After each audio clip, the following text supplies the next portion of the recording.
हरे कृष्णा। तो आज के सत्र में आप सबका स्वागत है। हम श्रीमद् भागवत के प्रथम स्कंद से चर्चा कर रहे हैं, 16वें अध्याय से। इस 16वें अध्याय को हमने कल प्रारंभ किया। महाराज परीक्षित ने कलयुग का सत्कार किस प्रकार किया, यह शीर्षक है इस अध्याय का। और इसमें हमने श्लोक संख्या 9 तक चर्चा पूरी की है कल। तो आज के सत्र में श्लोक संख्या 10 से आगे बढ़ेंगे। तो देखिए, कल के सत्र में श्लोक संख्या 9 तक चर्चा की हमने। तो उसमें श्लोक क्रमांक 1 से लेकर 9 तक परीक्षित का जो राज्य है, परीक्षित का राज्याभिषेक आदि, तो परीक्षित का जो राज्य कार्य है उसके ऊपर चर्चा हुई। 1 से लेकर 9 श्लोकों, 1 से लेकर 9 परीक्षित जो है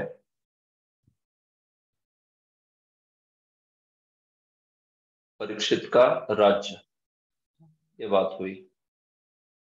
अभी 10 से लेके आगे 17 श्लोकों में परीक्षित का दिग्विजय जो है उसकी चर्चा हुई। और फिर 18 से लेके 24 श्लोकों में धर्म के प्रश्न, और फिर 25 से लेके 36 में धरनी या धरा के द्वारा उत्तर। इस प्रकार से है, ठीक है। इस अध्याय के सेक्शन समझ लीजिए। हमने विश्वनाथ चक्रवर्ती ठाकुर से समझा था ना क्या क्या सेक्शंस है इसमें। तो देखिए, 1 से 9 में परीक्षित का राज्य वर्णन हुआ, राज्याभिषेक, और फिर उनके पत्नी, उनके पुत्र आदि सब। 10 से 17 श्लोकों में अभी दिग्विजय का वर्णन होगा। 18 से 24 में धर्म, प्रश्नोत्तर नहीं, प्रश्न पूछेंगे धर्म धरनी से या धरा से। और फिर 25 से 36 में धरनी के द्वारा उत्तर दिए जाएंगे। उसमें उनका खास करके विरह जो है, उस विरह भावना का वहां पे वो उक्ति होती है, विरह भावना की उक्ति है, ठीक है। तो इस प्रकार से ये अध्याय के सेक्शन है, इसको लिख लीजिए ताकि आपको सुविधा होगी क्या इस अध्याय के सेक्शंस है इसको समझने। 1 से 9 परीक्षित का राज्य चर्चा हो चुकी है। 10 से 17 दिग्विजय, 18 से 24 धर्म के द्वारा प्रश्न, और 25 से 36 धरा के द्वारा उत्तर, जिसमें वो विरह भावना के बारे में खास करके भगवान के जाने से जो विरह हुआ है उसके बारे में बात करते हैं, ठीक है। ओके, तो हम आगे बढ़ते हैं।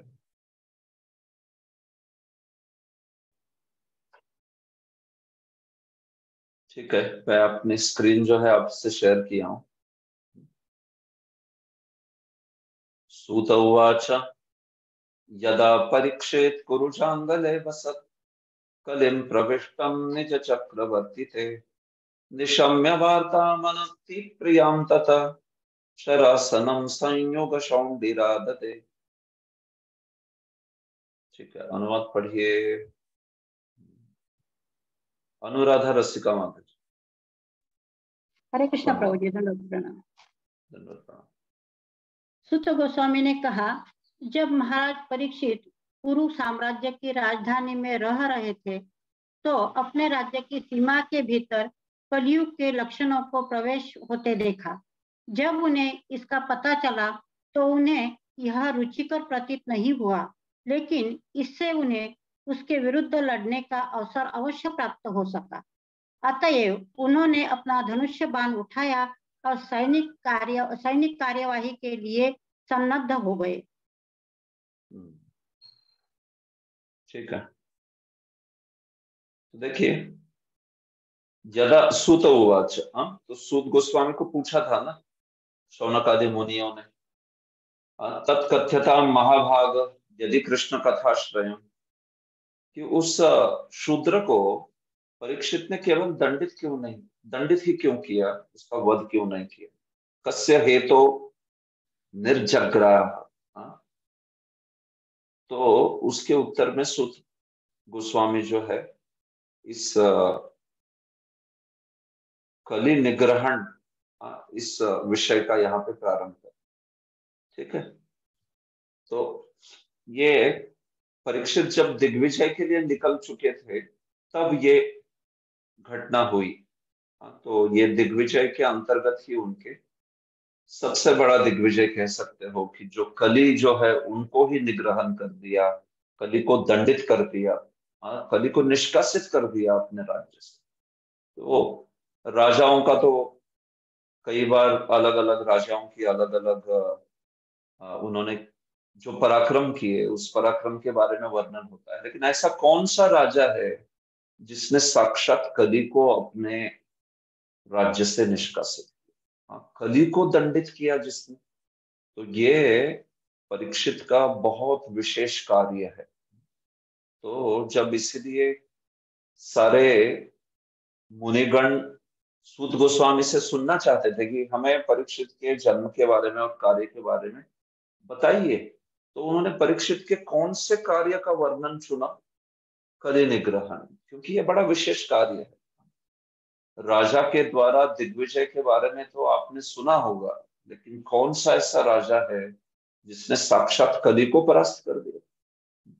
ये बात है, तो इसलिए इसका वर्णन कर रहे हैं। यदा परीक्षित कुरुजांगले वसत, जब परीक्षित जो है अपने कुरुजांगल प्रदेश में, जिसकी राजधानी हस्तिनापुर थी, वहां पे निवास कर रहे थे, तब उन्होंने निशम्य, तब उन्होंने एक वार्ता सुनी। निशम्य वार्ताम, क्या वार्ता सुनी?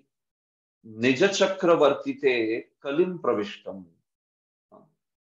जो वो चक्रवर्ती सम्राट थे तो उनकी सीमा में, उनके राज्य में उन्होंने सुना कि कली प्रविष्ट हो गया है। कली जो है वो प्रविष्ट हो गया। कली प्रविष्ट हो गया मतलब क्या? उन्होंने सुना कि कलयुग के लक्षण प्रकट हो गए, कहीं पे अधर्म चल रहा है, लोग अधर्म कर रहे हैं, इस प्रकार से उन्होंने सुना। तो इसलिए दिग्विजय मतलब वो अधर्म खत्म करने के लिए, अधर्म समाप्त करने के लिए ऐसे विचारधारा से वो बाहर निकल पड़े। कली प्रविष्ट हुआ है, इसका अर्थ ऐसा नहीं उन्होंने सुना कि कली नाम की व्यक्ति उनके राज्य में आई है, नहीं। क्योंकि ये जो कली के रूप में वो शूद्र, और गाय के रूप में धरणी, और बैल के रूप में धर्म, ये दृश्य केवल परीक्षित को दिखा था, किसी और को नहीं दिखा था। बिल्कुल भी कोई और देखा नहीं था इसको। ये एक ऐसा दृश्य भगवान की योजना से उनको दिखाया गया कि आगे आने वाला कलयुग जो है उसमें धर्म की और धर्मी की स्थिति क्या होने वाली है, ये देखना चाहते थे परीक्षित, इसलिए भगवान ने उनको दिखाया। ये किसी अन्य ने नहीं देखा, बिल्कुल, ये केवल परीक्षित ने देखा ऐसा। तो इसलिए जब उन्होंने वार्ता सुनी कि कलिम प्रविष्टम, इसका अर्थ है कलयुग के लक्षण प्रकट हुए हैं, लोग अधर्म कर रहे हैं, जो कि उनके राज्य में अश्रुत था पूर्व। कभी सुना नहीं था ऐसा कि लोग जो है कली का अवलंबन कर रहे हैं, कली जो है उस मतलब कली के लक्षण जो है वो प्रकट हो रहे हैं। तो इसलिए जब उन्होंने ये वार्ता सुनी तो उस वार्ता को क्या कहा? अन अति प्रियाम। अन अति प्रियाम मतलब अति प्रिया बोलते हैं बहुत प्रिय है कोई, तो वार्ता है ना तो स्त्रीवाचक, तो बहुत प्रिय उसको बोलते हैं अति प्रिया। लेकिन ये वार्ता, ये खबर कैसी थी? अनति प्रिया। अनति प्रिया मतलब बहुत प्रसन्न करने वाली नहीं थी, बहुत प्रसन्न करने वाली नहीं थी, मतलब थोड़ा सा प्रसन्न करने वाली थी। ऐसा अर्थ हो गया इसका। अनति प्रिया का अर्थ देखिए कैसा है,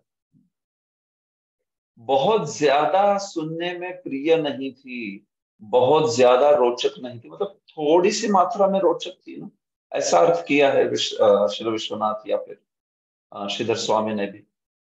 किंचित प्रियाम, अनति प्रियाम मतलब किंचित प्रियाम। तो क्यों थी किंचित प्रिया, थोड़ी सी प्रसन्न क्यों हुए वो। हालांकि उनको दुख हुआ कि अरे अपने राज्य में कली जो है उसके लक्षण प्रकट हो रही है, कैसे हुआ। लेकिन साथ ही साथ उनको थोड़ी प्रसन्नता भी हुई। क्यों हुई? क्योंकि देखिए वे एक क्षत्रिय है, और क्षत्रिय होने के नाते जब उन्होंने ये सुना कि कलयुग के अधर्म के लक्षण प्रकट हुए हैं, कुछ लोग अधर्म का पालन कर रहे हैं, तो फिर वो चाहते थे कि उन लोगों को वो दंडित करे और उस अधर्म का विनाश करे। तो चूंकि यहाँ पे अधर्म का विनाश करने का अवसर उनको मिल रहा है, इसलिए किंचित प्रिया, इसलिए प्रसन्न हो गए। क्षत्रिय होने के नाते जहां अधर्म का उच्चाटन करने का अवसर है, तो वहां पे क्षत्रिय जो है वो प्रसन्न हो जाता है। धर्म का स्थापन, अधर्म का उच्चाटन करने के लिए ये क्षत्रिय जो होता है वो बड़ा प्रसन्न हो जाता है। तो इसी के कारण यहाँ पे अनति प्रियाम कहा है। वार्ता जो है वो किंचित प्रिया थी, मतलब उनको किंचित प्रसन्न करने वाली थी, क्योंकि उन्होंने सोचा हाँ, अभी मैं वास्तविक राजर्षि क्षत्रिय मुझे कहा जाता है, अभी मुझे अवसर मिला, क्या अधर्म है उस अधर्म का मैं विनाश करूंगा, और वो जो अधर्मी जन है उनको मैं दंडित करूंगा। ऐसे सोच के ततः उन्होंने उसके बाद शरासनम संयुग शौंडियाददे, उन्होंने शर और आसन, शरासन धनुष्य और बाण जो है उसको ग्रहण किया। हाँ, एकदम उत्साह से उन्होंने अपने धनुष्य बाण को ग्रहण किया। हाँ, उनको संयोग शौंडी ही कहा है। हाँ, संयोग शौंडी मतलब संयोगे शौंडी ही, मतलब संयोग कहते हैं युद्ध को, और शौंडी कहते हैं प्रगल्भ। जो युद्ध में प्रगल्भ है ना, उसको कहते हैं संयोग शौंडी। तो वो बहुत ही निष्णात थे युद्ध में, तो इसलिए यहाँ पे संयोग शौंडी ऐसा अर्थ किया गया। कभी कभी संयोग शौर्य ऐसा भी शब्द आता है। तो उस वक्त उस समय वहां पे संयुग शौरी मतलब जो युद्ध में कृष्ण के जैसे तुल्य थे, शौरी कृष्ण को कहते हैं ना, तो जो युद्ध में कृष्ण तुल्य थे, ऐसे वो परीक्षित ने इस वार्ता को सुनकर तुरंत अपना धनुष्य बाण धारण किया, और इस अधर्म का विनाश करने के लिए, कली को परास्त करने के लिए तुरंत तैयार हो गए। ये बात इस श्लोक में बोली गई है। तो देखिए तात्पर्य, प्रभुपाद जी तात्पर्य लिख रहे हैं।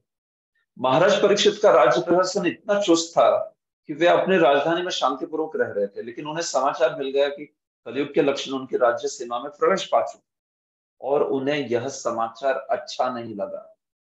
अनति प्रिया, क्यों अच्छा नहीं लगा? क्योंकि कलयुग के लक्षण मतलब फिर आप जानते हैं, कली सब कलह लेके आएगा, सारे पाप लेके आएगा। सारे ये पाप, स्त्रियों के साथ अवैध संबंध, मांस भक्षण, मादक द्रव्य सेवन, यूथ क्रीड़ा, ये सब चीजें आएगी। तो उनको दुख हुआ कि ये उनके राज्य में कैसे कलयुग के लक्षण दिखाई पड़ रहे हैं। लेकिन साथ ही साथ उनको थोड़ी प्रसन्नता भी हुई। उस चीज को भी प्रभुपद कहते हैं आगे। कृष्ण नाम प्रभु, यह अनुवाद पढ़िए, ये तात्पर्य पढ़िए। हरे महाराज परीक्षित का राज्य प्रशासन इतना चुस्त था कि वे अपनी नहीं, आगे आगे ये महाराज परीक्षित ने महाराज परीक्षित ने सुना कि उनके राज्य के कुछ लोग पहले ही उन लक्षणों के शिकार हो चुके हैं, अतएव वे चाह रहे थे कि अशांति के ऐसे कारणों के विरुद्ध अविलंब कदम उठाए जाए। इसका अर्थ यह हुआ कि कम से कम महाराज परीक्षित के राज्यकाल तक जनजीवन में ऐसे लक्षण व्यवहारिक रूप से अज्ञात थे, और जो ही उनका थोड़ा पता चला त्यों ही वे उन्हें समूल नष्ट कर देना चाहते थे।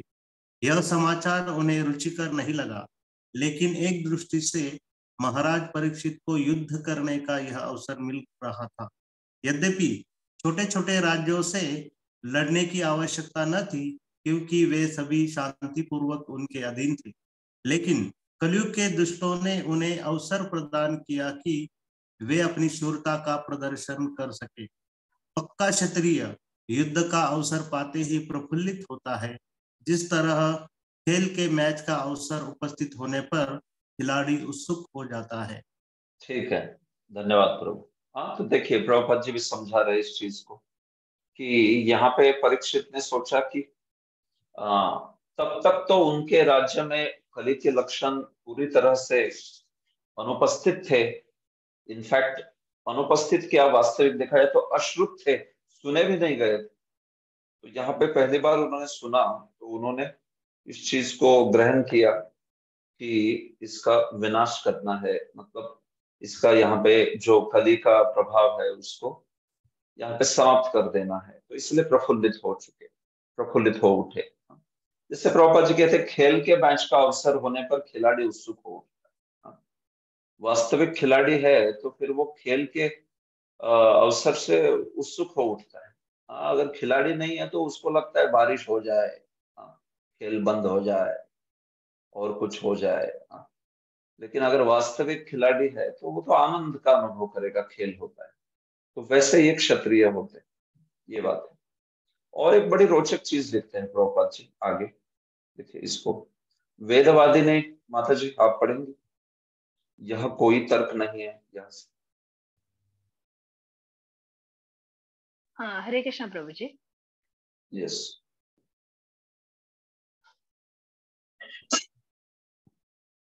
आप देख पा रही है मेरे स्क्रीन पर? हाँ प्रभु जी, लेकिन वो मुझे बहुत छोटा दिख रहा है। अच्छा अच्छा, ठीक है, नो प्रॉब्लम, मैं किसी और को पढ़ने को बोलता हूँ। औदार्य लीला माता जी आप पढ़ेंगी, यह कोई तर्क नहीं है ये।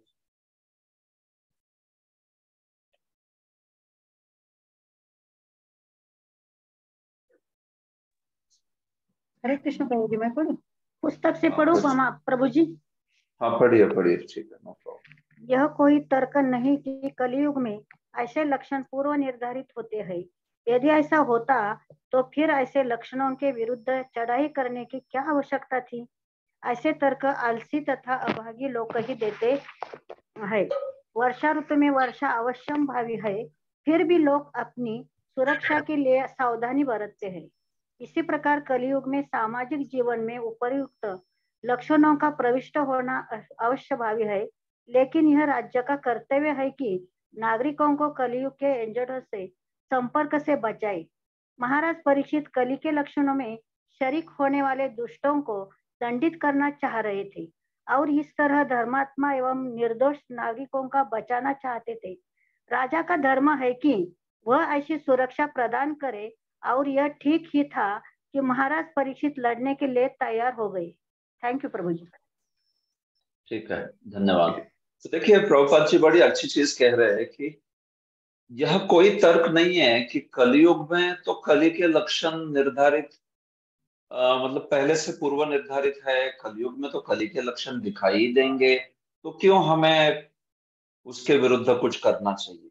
देखो प्रभुपाद जी क्या बोल रहे हैं, कभी कभी लोग ऐसी बातें करते हैं, बोलते हैं कि देखो प्रभु जी कलयुग तो आने ही वाला है, कलयुग आ चुका है और यहाँ से आगे कलयुग बढ़ेगा ही, तो क्या प्रचार वगैरह करने का कुछ जरूरत नहीं है। प्रचार करने की क्या जरूरत है, आप कितना भी प्रचार करेंगे कलयुग का प्रभाव तो बढ़ने वाला है, भगवान की व्यवस्था है ये सब। ऐसे सोचते हैं वो लोग। कभी कभी कुछ संप्रदाय वाले भी ऐसी बात करते हैं, आप विश्वास नहीं करोगे। वास्तविक प्रामाणिक संप्रदाय में आने वाले कुछ नेताओं का इस प्रकार का निराशावादी दृष्टिकोण रहता है कि कलयुग तो बढ़ने ही वाला है, हम लोग अपना अपना भजन करें, क्या प्रचार वगैरह करने की जरूरत। तो ये तो बेकार तर्क है, प्रभुपाद जी समझा रहे। वर्षा ऋतु में वर्षा आने ही वाली है, ये तो सबको पता रहता है, तो क्या लोग घर में बैठ जाते? काम, अपना काम, व्यवसाय आदि छोड़ के? नहीं, तो लोग क्या करते हैं, काम तो करना पड़ेगा, व्यवसाय जो है उसको संभालना पड़ेगा, तो लोग छाता लेते हैं या फिर जो भी वर्षा के लिए, वर्षा से सुरक्षा के लिए जो भी जरूरी है, ऐसे कपड़े पहन के या छाता आदि लेके बाहर पड़ते हैं, अपना काम देखते हैं, कारोबार देखते हैं, है कि नहीं। तो वर्षा ऋतु में वर्षा अवश्यंभावी है प्रभुपाद जी के। हमें चाहिए कि हम सावधानी बरते और अपने कार्य की ओर सजग रहे। तो उसी प्रकार से कलयुग में कली का प्रभाव तो अवश्यंभावी है। इसका अर्थ ये नहीं है कि हमें प्रचार नहीं करना चाहिए, या जहां पे हमें ऐसे कुछ लक्षण दिखे तो उसको दूर करने का प्रयास नहीं करना चाहिए। हाँ, ये ऐसा निराशावादी दृष्टिकोण नहीं होना चाहिए। भले ही कलयुग की व्यवस्था भगवान की योजना से ही हो रही है, लेकिन तो भी हमने हमारा कर्तव्य करना चाहिए, हमने हमारा जो पार्ट है, हमारी भूमिका है, उसको निभा देना चाहिए। तो हम प्रयास करते हैं, भगवान वो देखेंगे। आप पूरे जगत के स्वभाव को नहीं बदल सकते। कोई प्रयास भी करेगा तो पूरे जगत को कौन बदल सकता है, लेकिन आप निश्चित रूप से आपके संपर्क में आने वाले लोगों को बदल सकते हैं। आप जितना आपका सामर्थ्य है ना, उतना आप कर सकते हैं। अंत में भगवान वही देखने वाले हैं। भगवान ये देखेंगे कि आपके सामर्थ्य के हिसाब से आपने किया। हाँ, कितना बदलाव दुनिया में लाया। अपन कहने के लिए तो, मानिए कि कोई बहुत महान प्रचारक है, तो भी हम लोग कह सकते हैं अरे उन्होंने कितने भक्त बनाए, मानिए 1 लाख भक्त बनाए, तो पूरे विश्व की जनसंख्या के सामने 1 लाख क्या है। हाँ, कोई ऐसा कह सकता है। लेकिन देखिए वही मुद्दा है, it's between us and Krishna. देखिए ये चीज है ना, हमारे में और कृष्ण के बीच में है। हम कृष्ण देखेंगे कि इस व्यक्ति को मैंने कितना सामर्थ्य प्रदान किया था, और उसने कितने हद तक प्रयास किया। ये बात है। तो इसलिए हमें हमारी ओर से जितना भरसक प्रयास हो उसको करना चाहिए। बाकी श्री कृष्ण की जैसी इच्छा रहेगी उसके अनुसार वे सफलता देंगे। तो यही बात है, यहाँ पर प्रभुपाद जी बता रहे हैं कि कलयुग है तो इसलिए कली का ही प्रभाव रहेगा। हाँ, ऐसा परीक्षित ने सोचा नहीं। परीक्षित ने सोचा कि अरे ये कली जो है वो मेरे राज्य में प्रविष्ट हुआ है, तो इसलिए मैं इस कली जो है उनको परास्त करूंगा और निष्कासित कर दूंगा, दंडित कर दूंगा। ऐसे सोच के पूरे उत्साह से धनुष्य बाण लेके तैयार हो गए कि कहाँ पे अधर्म चल रहा है, मैं जाके देखूंगा मेरे राज्य में, और वहां पे मैं उस अधर्म को दूर कर। आगे, स्वलंकृतम श्याम तुरंग योजितम रथम मृगेन्द्र ध्वजमाश्रितः पुरः वृतो रथाश्वद्विपपत्ति युक्तया स्वतेनया दिग्विजयाय निर्गतः। ठीक है, अनुवाद पढ़िए वल्लभी गोपी माता जी। हरे कृष्णा। दंडवत प्रणाम प्रभु जी। दंडवत प्रणाम। महाराज परीक्षित काले घोड़ों द्वारा खींचे जाने वाले रथ पर सवार हो गए। उनकी ध्वजा पर सिंह का चिन्ह अंकित था।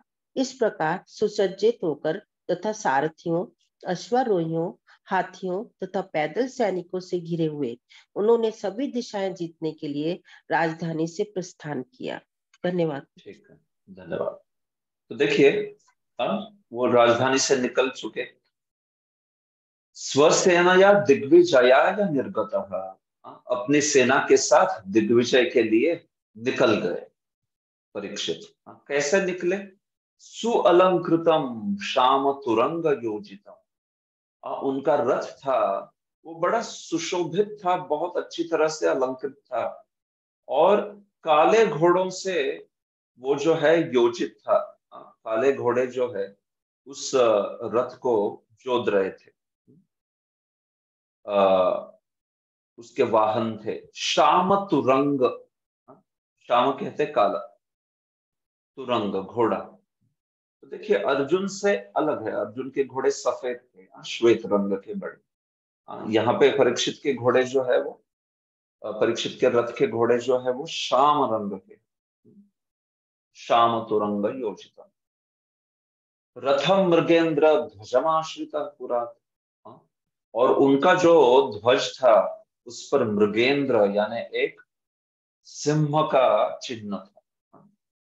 तो जैसे मानो कली एक कोई हाथी हो, तो यहाँ पे उस हाथी को भी परास्त करने वाले सिंह परीक्षित जो है यहाँ पे निकल रहे हैं। वल्लभाचार्य टीका करते हैं। हाथी के ऊपर भले ही हाथी बड़ा शक्तिशाली हो, लेकिन उस हाथी को भी परास्त कर देता है वनराज। गजराज को भी जो परास्त करता है वो है मृगेंद्र। तो ऐसे उस मृगेंद्र का ध्वज जिनके रथ पर था, उसको लेके वे जो है अपने हस्तिनापुर से, राजधानी से निकल गए। वृतो रथाश्व विपपत्ति युक्तया, और सेना जो थी वो उनके साथ थी। उस सेना से वे घिरे थे।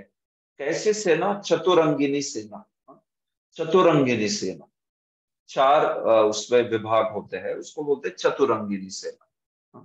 तो उसमें रथ, रथ एक विभाग हो गया, कई सारे रथ होते हैं। अश्व, कुछ घुड़सवार होते हैं, कैवलरी कहते हैं अंग्रेजी में। द्वीप, द्वीप कहते हैं हाथियों को, हाथी। और फिर पत्ती, पत्ती होता है जो पैरों पे चलने वाले, मतलब जो पैदल सेना होती है, इन्फेंट्री, है कि नहीं? तो इस प्रकार से चतुरंगिनी सेना होती है, चार चीजें होती है उसमें। रथ होते हैं, घुड़सवार होते हैं, हाथी पर सवार ऐसे कुछ योद्धा, और फिर पत्ती मतलब जो कि पैदल, इस प्रकार से। तो ऐसी चतुरंगिनी सेना लेके वे दिग्विजय के लिए निकल गए, ये बात बताई गई। तो प्रभुपाद जी भी देखिए यहाँ पर तात्पर्य में इस चीज को बताते हैं। महाराज परीक्षित अपने पितामह अर्जुन से इस बात में भिन्न थे कि उनके रथ को खींचने वाले घोड़े श्वेत रंग के न होकर काले रंग।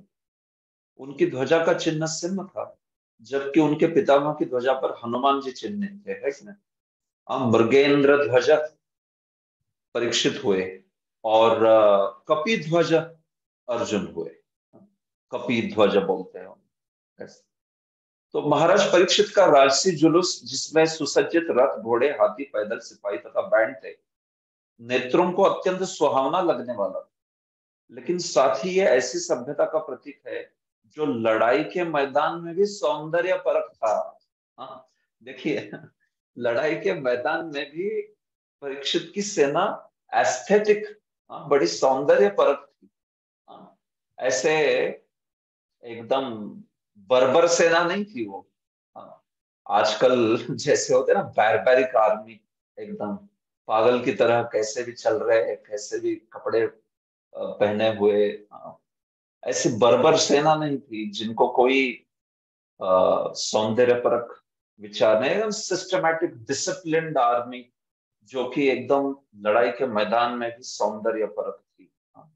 इस प्रकार से मतलब कहने का तात्पर्य कि संस्कृति की वो जो उच्चता है, वो उच्चता सर्वत्र दिखाई पड़ेगी। युद्ध के मैदान से लेके काव्य या ज्ञान, कला, इस सब क्षेत्रों में वो सौंदर्य परकता जो है वैदिक संस्कृति की, सभ्यता की, वो दिखाई पड़ती है। वो इस प्रकार से है। वो आजकल के क्षेत्र की तरह नहीं, जहाँ पे कला भी वो भी बर्बर, और फिर युद्ध आदि उसकी तो क्या बात करें, उसमें तो बिल्कुल भी कोई नियम नहीं। उसमें तो सारा युद्ध जो है वो कैसे हम लोग देखते हैं कि बगैर कुछ नियम के और पूरा ही अधर्म के आधार पर ही लड़ा जाता है। तो ये बात है। तो इस प्रकार से परीक्षित जो है वो निकल गए दिग्विजय करने के लिए। तो ये बात है। तो देखिए, हालांकि परीक्षित स्वयं जम्बूद्वीप के अधिपति अधिपति थे, लेकिन तो भी आ, जब इस प्रकार से कली के लक्षण प्रकट हो गए तो वो निकल गए, जिससे कि वे इस अधर्म को दूर कर पाए। तो देखिए, परीक्षित को तो राज्य मिला था पूरा अपने पितामह से, युधिष्ठिर महाराज से, लेकिन कोई भी विजय जो होता है ना, वो शाश्वत नहीं होता। जैसे सम्राट को भी प्रयास करना पड़ता है कि वो जो उसने विजय प्राप्त किया है वो स्थिर रहे, तो उसके लिए उसको प्रयास करना पड़ता है। No victory is permanent. कोई भी विजय जो होता है वो शाश्वत नहीं होता है। तो इसलिए जरूरी है कि राजा सतर्क रहे। यही चीज हमारे आंतरिक विजय के लिए भी लागू होती है। हम ऐसे कभी नहीं सोच सकते कि हाँ अभी तो मैं बहुत भक्ति में बढ़िया स्थिर हुआ हूँ, मुझे अभी कोई ज्यादा इंद्रियों से परेशानी नहीं होती है, मन तो कृष्ण भक्ति में ही लगा रहता है, ऐसे सोच नहीं सकते वास्तव में। कभी भी हमारा मन जो है ना, माया जो है उसको खींच के लेके जा सकती है, तो इसलिए सजग रहता है साधक। जैसे तात्पर्य यहाँ पे परीक्षित जो है सजग है ना, सतर्क है, जैसे ही खबर सुनी तो तुरंत निकल गए, तो वैसे ही साधक को भी सतर्क रहना चाहिए। नहीं तो फिर वो अगर दक्ष नहीं है, उसका ध्यान नहीं है, तो फिर माया उसके मन को खींच के लेके चली जाती है। तो इसलिए साधु सावधान, साधु को हमेशा सावधान रहना चाहिए। तो अभी उनके उस दिग्विजय में वो कहाँ कहाँ चले बताया है आगे के श्लोक में। भद्राश्वम केतुमालंच भारतम चोत्तरान कुरुम किम पुरुषादिनि वर्षाणि विजित्य जगृहे बलिम। ठीक है, अनुवाद पढ़िए महामती माता जी। हरे कृष्ण प्रभु जी, दंड हरि बोल। हाँ बोलिए, पढ़िए। तब महाराज परीक्षित ने पृथ्वी लोक के समस्त भागों, भद्राश्व के तुमाल, भारत, कुरु जांगल का उत्तरी भाग, किम पुरुष इत्यादि को जीत लिया और उनके शासकों से भेंटें वसूल की। ठीक है, देखिए, तो फिर वे सारे ही वर्ष जो है जम्बूद्वीप में वर्ष है। कितने वर्ष है जम्बूद्वीप में? कोई जानता है जम्बूद्वीप में कितने वर्ष है?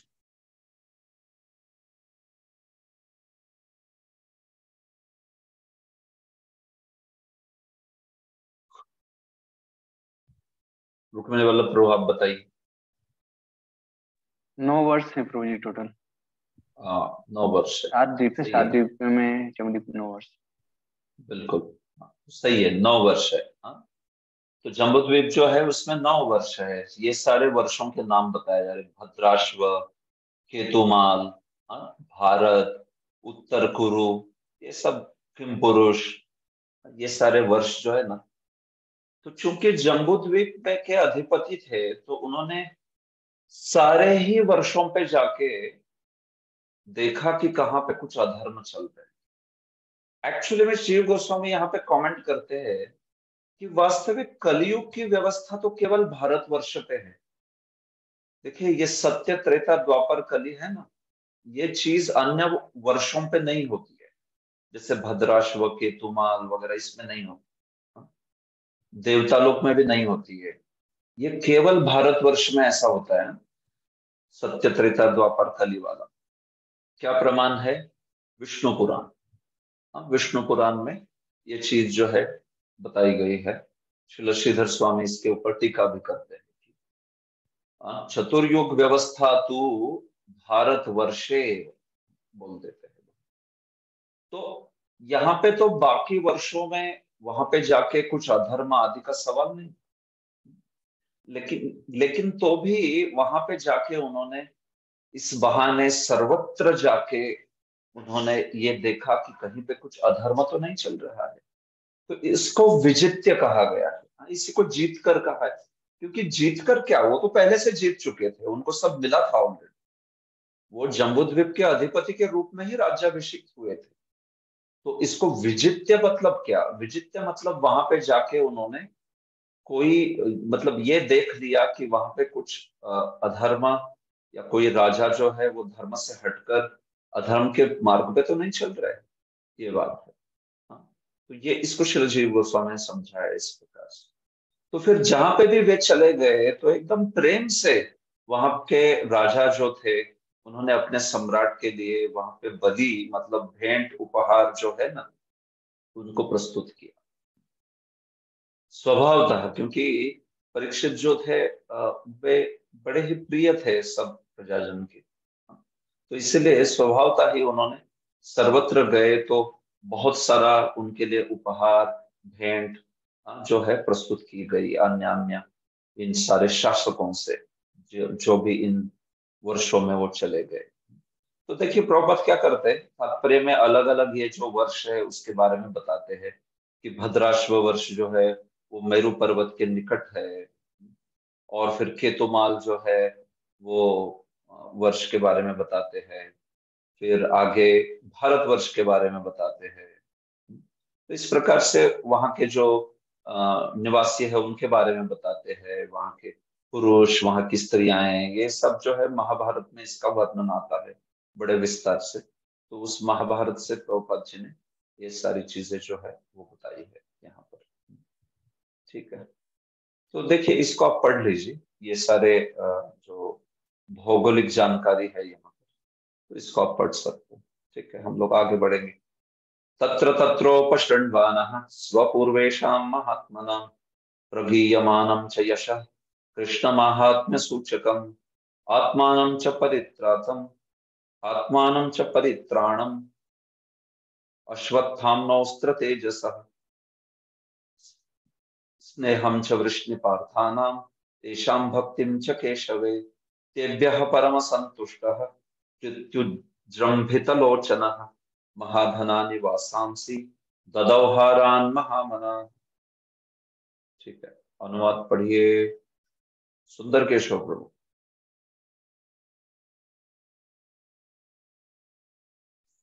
हरे कृष्ण।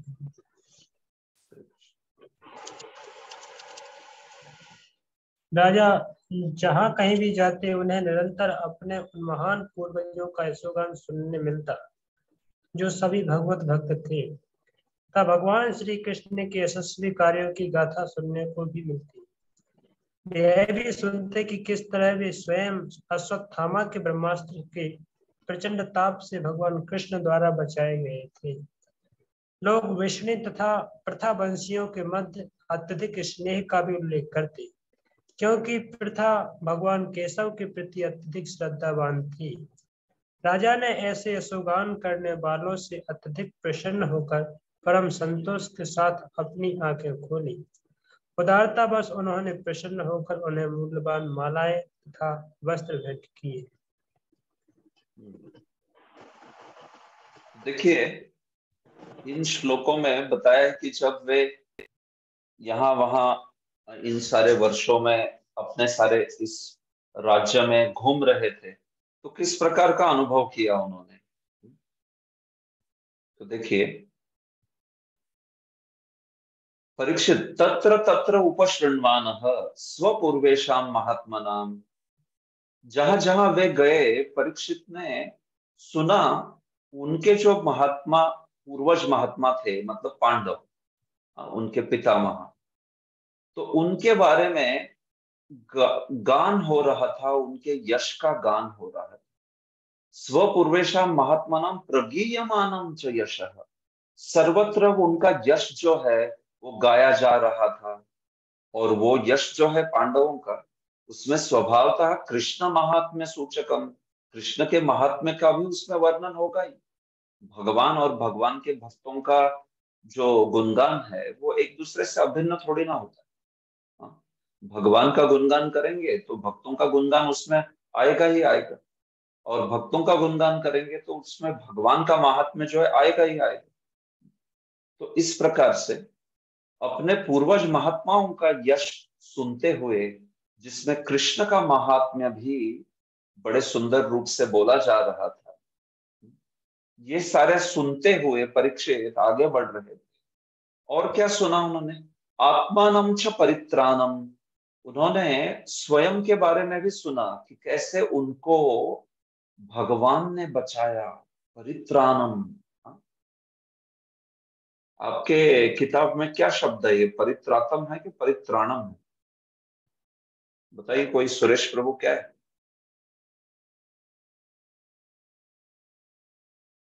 सुकुमारी ललिता माता जी आप बोलिए।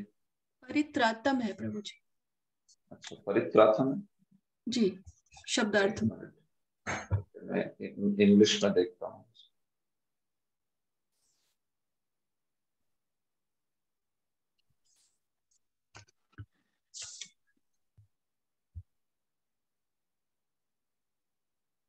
ठीक है, ओके, परित्रातम, ऑलराइट, ठीक है। आत्मानं च परित्रातम, मतलब उनकी जो रक्षा हुई, उनको जो रक्षित किया गया भगवान के द्वारा। अश्वत्थाम्नो अस्त्र तेजसा, अश्वत्थामा के उस ब्रह्मास्त्र के तेज से जो भगवान के द्वारा उनकी रक्षा हुई, स्नेहम च वृष्णि पार्थानाम, और वृष्णियों का और पांडवों का जो स्नेह था, तेषाम भक्तिम च केशवे, उनकी सारी भक्ति जो थी भगवान केशव के प्रति, कृष्ण के प्रति, ये सब उन्होंने सुना। ये क्या बोला जा रहा है? ये सब कुछ सुनते हुए, उपशृण्वान, ये सब कुछ सुनते हुए जा रहे थे परीक्षित जो है। जहां जहां गए वहां वहां उन्होंने पांडवों की महती, कृष्ण का महात्म्य, स्वयं की रक्षा कृष्ण के द्वारा, पांडवों का और वृष्णियों का स्नेह, उनकी शुद्ध भक्ति, ये सब कुछ सुना। तेभ्यः परम संतुष्ट, और उससे परम संतुष्ट होके मृत्यु उज्जृंभित लोचन, इतनी प्रसन्नता हुई उनके कि उनके लोचन जो है, उनके नेत्र जो है उज्जृंभित, हर्ष से खुले रह गए कि इतना भगवान का और भक्तों का गुणगान जो है वो सर्वत्र सुन रहे थे वे। तो उससे बड़े परम संतुष्ट हुए। और फिर जहां भी वे गए वहां पे उन्होंने भी बहुत सारा धन, बहुत सारे वस्त्र आदि, ये सब कुछ दान में ऐसे लोगों को प्रदान किया जो भी गुणगान कर रहे थे इस प्रकार से भगवान का। उनको उचित पुरस्कार देके उन्होंने भी उनको लाभान्वित किया, ये बात कर रहे। तो उनको जैसे उपहार प्राप्त हुए तो वैसे ही उन्होंने भी जो ऐसे वंदीजन होते हैं, मागध होते हैं, सूत होते हैं, ऐसे गुणगान करने वाले ब्राह्मण होते हैं, पौराणिक होते हैं, उन सबको उन्होंने भी बड़े अच्छे से धन आदि प्रदान करके उनको पुरस्कृत किया। महामना, क्योंकि बड़े विशाल हृदय के थे, मैग्नानिमस, बहुत ही उदार हृदय के थे। तो भगवान का गुणगान करने वाले इन सारे व्यक्तियों को उन्होंने भी बड़े अच्छे से उपहार देके पुरस्कृत किया, ये बात है। तो कहने का तात्पर्य यहाँ पे इस श्लोक में यह है कि सर्वत्र जो परीक्षित है, उनके महान पितामह पांडव एवं भगवान श्री कृष्ण की कृपा उन पर इस विषय का सर्वत्र ज्ञान था, और इसलिए सारे ही परीक्षित का बहुत सम्मान करते थे। और जिस प्रकार के कुल में वो आए थे, और पांडव जो कि शुद्ध भक्त थे, तो इसलिए महाराज परीक्षित के प्रति भी बहुत स्नेह का अनुभव करती थी प्रजा, ये बात है। देखिए प्रभुपद, महाराज परीक्षित तो विश्व के विख्यात सम्राटों में से थे, अतएव वे विश्व के जिन जिन स्थानों में जाते वहीं उनको मान पत्र दिया जाता। इन संबोधनों के विषय होते थे भगवान श्री कृष्ण। श्री कृष्ण का अर्थ है श्री कृष्ण तथा उनके सनातन भक्त, जिस प्रकार राजा का अर्थ होता है राजा तथा उसके विश्वास पात्र दरबारी। कृष्ण तथा उनके अनन्य भक्तों को विलग नहीं किया जा सकता। तो सर्वत्र परीक्षित जो है वो भगवान और भगवान के भक्तों का इस प्रकार से गुणगान सुनते थे। भक्तों के लिए श्री भगवान अपने कार्यों तथा महिमा से उपस्थित रहते हैं। अतएव जब श्री भगवान के कार्यों द्वारा उनका यशगान किया जा रहा था तो उन्हें यानी परीक्षित को श्री भगवान की उपस्थिति का अनुभव हुआ। विशेष रूप से जब श्री भगवान ने माता के गर्भ में ही उनकी रक्षा की। श्री भगवान के भक्त कभी संकट में नहीं होते, किंतु भौतिक जगत में वे ऊपरी रूप से भयावह परिस्थितियों में पड़ जाते, क्योंकि यह जगत कदम कदम पर संकटों से भरा हुआ। तो प्रभुपाद जी कह रहे हैं कि भगवान के भक्त वास्तविक संकट में तो होते नहीं, क्योंकि हर स्थिति में कृष्ण का स्मरण करते हैं, लेकिन ऊपरी दृष्टिकोण से कभी कभी वो भयावह परिस्थितियों में पड़ जाते हैं। तो ये भी एक भगवान की व्यवस्था होती है, जिससे कि वे भगवान का जो आदान प्रदान है वो चलता है उनके साथ। तो शुद्ध भक्तों के साथ तो वो सीधा सीधा भगवान की योजना से ही होता है। हमारे केस में भगवान जो है वो व्यवस्था करते हैं इस प्रकार से कि वो चाहते हैं तो कुछ हमारे कर्म का ही एक हिस्सा जो है छोटा सा उसको दे दे। शुद्ध भक्तों के केस में तो वो कर्म ही नहीं होता, तो सीधा भगवान की व्यवस्था होती है सीधे से। तो संकट जो है वो एक अवसर है भगवान के साथ आदान प्रदान करने का। तो इसलिए एक वैष्णव को, एक साधक को जीवन के संकटों से डरना नहीं चाहिए। सोचना चाहिए कि मेरी जो भोग की मानसिकता है, मैं जो स्वयं को बहुत महान समझता हूँ उसको भगवान जो है उसको चूर्णीभूत कर रहे, उसको भगवान जो है तोड़ रहे हैं उस मेरे धारणा को कि मैं बहुत महान हूँ, मैं बहुत बुद्धिमान हूँ। अच्छा, इतने बुद्धिमान हो तो देखो फिर कैसी स्थिति आ गई है तुम्हारे ऊपर। तो भगवान नम्र बना देते हैं भक्तों को। तो इसमें कोई ऐसा दुख देने वाला दुखद हर्ष नहीं है। भगवान ऐसा कोई आनंद का अनुभव नहीं करते भक्तों को दुख देके, नहीं, वो आदान प्रदान चाहते हैं भक्तों के साथ। तो जो भी भक्त को गंभीर बनाने के लिए भक्ति में चाहिए उसको कर देते हैं। तो अगर वो गंभीरता सुख में आ सकती है तो सुख दे देंगे, वो गंभीरता दुख में आ सकती है तो दुख दे देंगे। ये भगवान का भाव इस प्रकार का होता है। वो चाहते हैं कि भक्त जो है वो उनके प्रति हमेशा ही उनका स्मरण करे, उनके प्रति सजग रहे, भक्ति में जो है गंभीर, ये बात होती है। तो इसलिए हम वैष्णव जो है जीवन में मानिए कोई आपत्ति आती है तो भी उससे हताश नहीं होना चाहिए, उसको सकारात्मक दृष्टि से लेना चाहिए कि यहाँ पे मुझे अपने भजन को, अपने साधन को तीव्रता के स्तर पे लेके जाने का अवसर प्राप्त। तो इसको इस प्रकार से देख सकते हैं। प्रभुपाद जी अंत में आज की स्थिति के साथ भी तुलना करते हैं इस स्वागत उद्बोधन का। बोलते हैं आज के तथा तब के स्वागत उद्बोधन करने में यही अंतर है कि प्राचीन समय में महाराज परीक्षित जैसे व्यक्ति को ऐसे उद्बोधन भेंट किए जाते थे, ऐसे उद्बोधन तथ्यों तथा आंकड़ों से भरे होते थे, और जो इन उद्बोधनों को भेंट करता था वह प्रचुर पुरस्कार पाता। प्रभुपाद जी बोल रहे कि ऐसे जो गुणगान किए जाते थे या उद्बोधन किए जाते थे, मतलब परीक्षित को जो गुणगान किए जाते थे उनके, वो सब एकदम समुचित व्यक्ति यानी परीक्षित के लिए होते थे। ऐसे नहीं कि व्यक्ति में कुछ अच्छे गुण नहीं है और फिर उसका इतना बढ़ा चढ़ा के गुणगान किया जा रहा है। वो व्यक्ति पात्र भी तो होना चाहिए वैसे उद्बोधन का। उद्बोधन मतलब आप समझते हैं ना कि जय जयकार करना किसी का, उद्घोष करना किसी का गुणगान करना।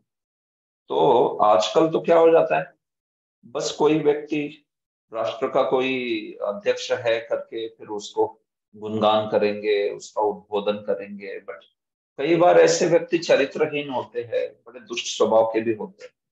वास्तविक बस एक वो पॉलिटिकल डिप्लोमेसी होती है कि राजनीति में करना पड़ता है ये सब करके, इस प्रकार से होता है। वास्तविक पात्र नहीं व्यक्ति। और फिर जो गुणगान कर रहे हैं इस प्रकार से, उनको भी प्रभुपाद जी कहते कि प्रचुर पुरस्कार पाते थे वो। लेकिन आजकल तो क्या है, शायद ही ऐसा मान भेंट करने वाला कभी कोई पुरस्कार पाता। तो प्राय चापलूसी की जाती है कोई पदाधिकारी को प्रसन्न करने के लिए, और वो भेंट करने वाले को कोई देखता नहीं है कि बेचारे को कुछ मिल रहा है, तो पुरस्कार प्राप्त हो रहा है नहीं। तो प्रभुपाद जी आज के परिस्थिति के साथ भी थोड़ा विरोधाभास कर रहे हैं।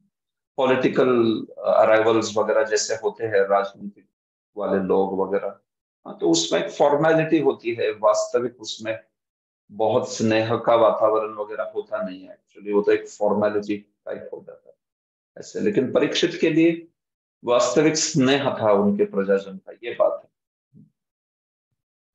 सारथ्य पार्षद सेवन सौख्य दौत्य वीरासनानुगमन स्तवन प्रणाम स्निग्धेषु पाण्डुषु जगत् प्रणतिं च विष्णु भक्तिं करोति द्रपतिश्चरणारविंदे।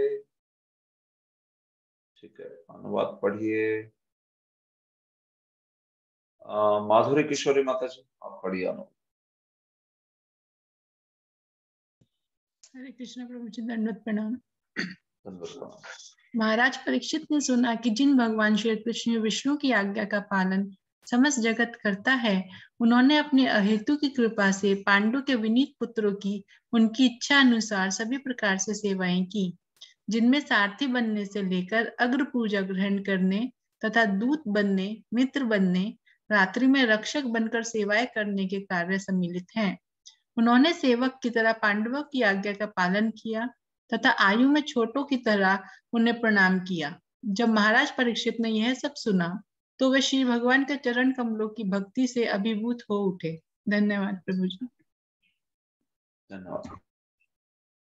तो देखिए, जब उन्होंने इस जहां जहां वो जा रहे थे तो इस प्रकार के गुणगान में वो भगवान के द्वारा पांडवों का जो सारथ्य किया गया, भगवान उनके सारथी बने, पार्षद है वो, पार्षद एक उस प्रकार से लिखा गया है। पार्षद मतलब सभापति बने, सेवन, भगवान ने उनका सेवन किया, सेवा की उनकी, सख्य, भगवान सखा के रूप में, दौत्य दूत बने उनके लिए, वीरासनानुगमन, वीरासन में उनकी रक्षा की भगवान ने, वीरासन में सजग रह के, अनुगमन उनके पीछे चलना हमेशा, स्तवना प्रार्थना करना, प्रणाम, ये सारी चीजें जो है उन्होंने सुनी।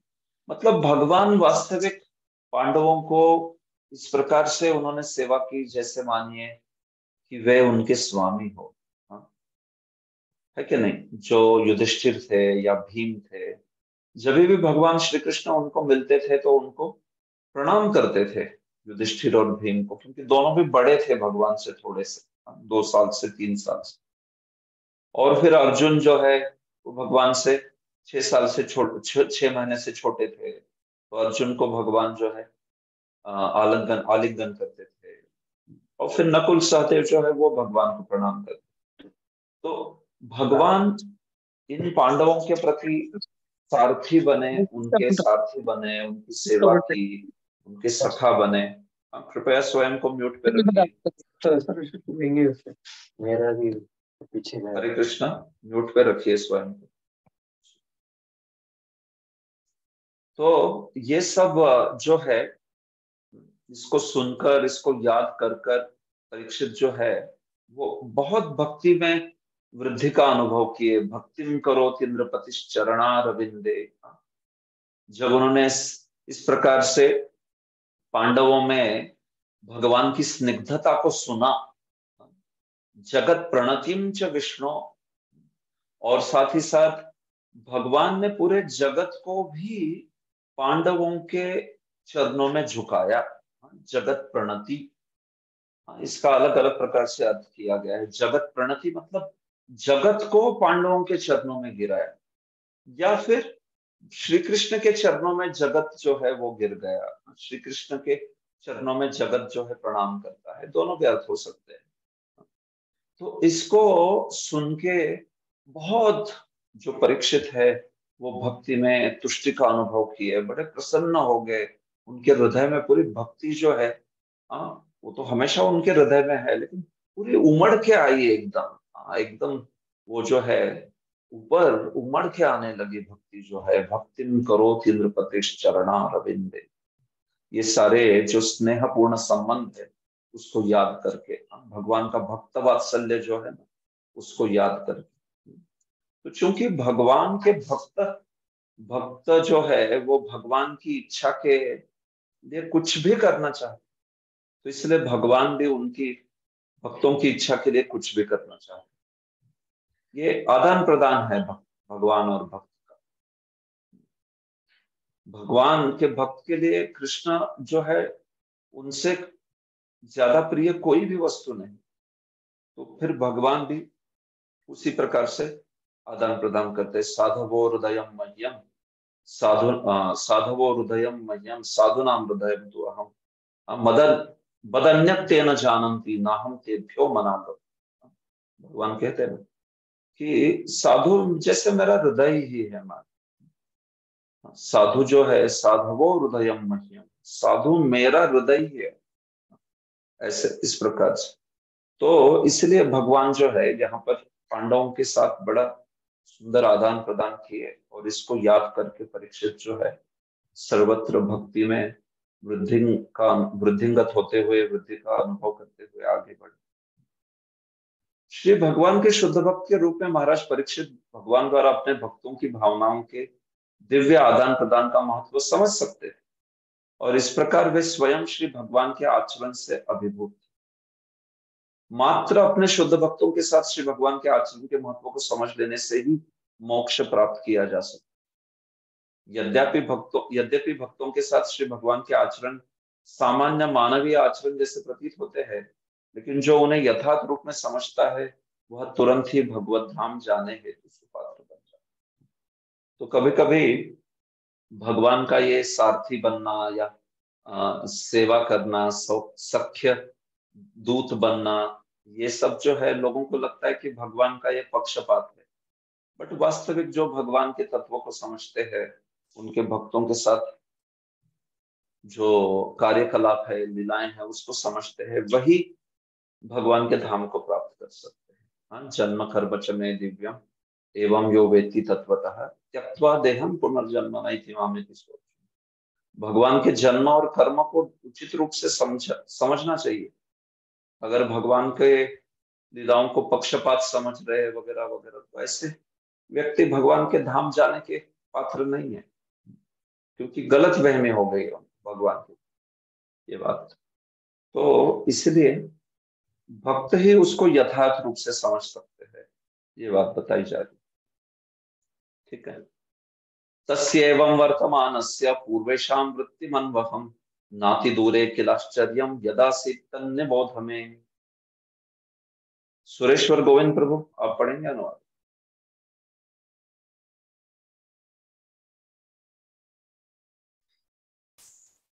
अब तुम लोग मुझसे वह घटना सुन सकते हो जो तब घटी जब महाराज परीक्षित अपने पूर्वजों की उत्तम वृत्तियों के विषय में सुनते हुए तथा उन विचारों में डूबे हुए अपने दिन बिता रहे थे। ठीक है।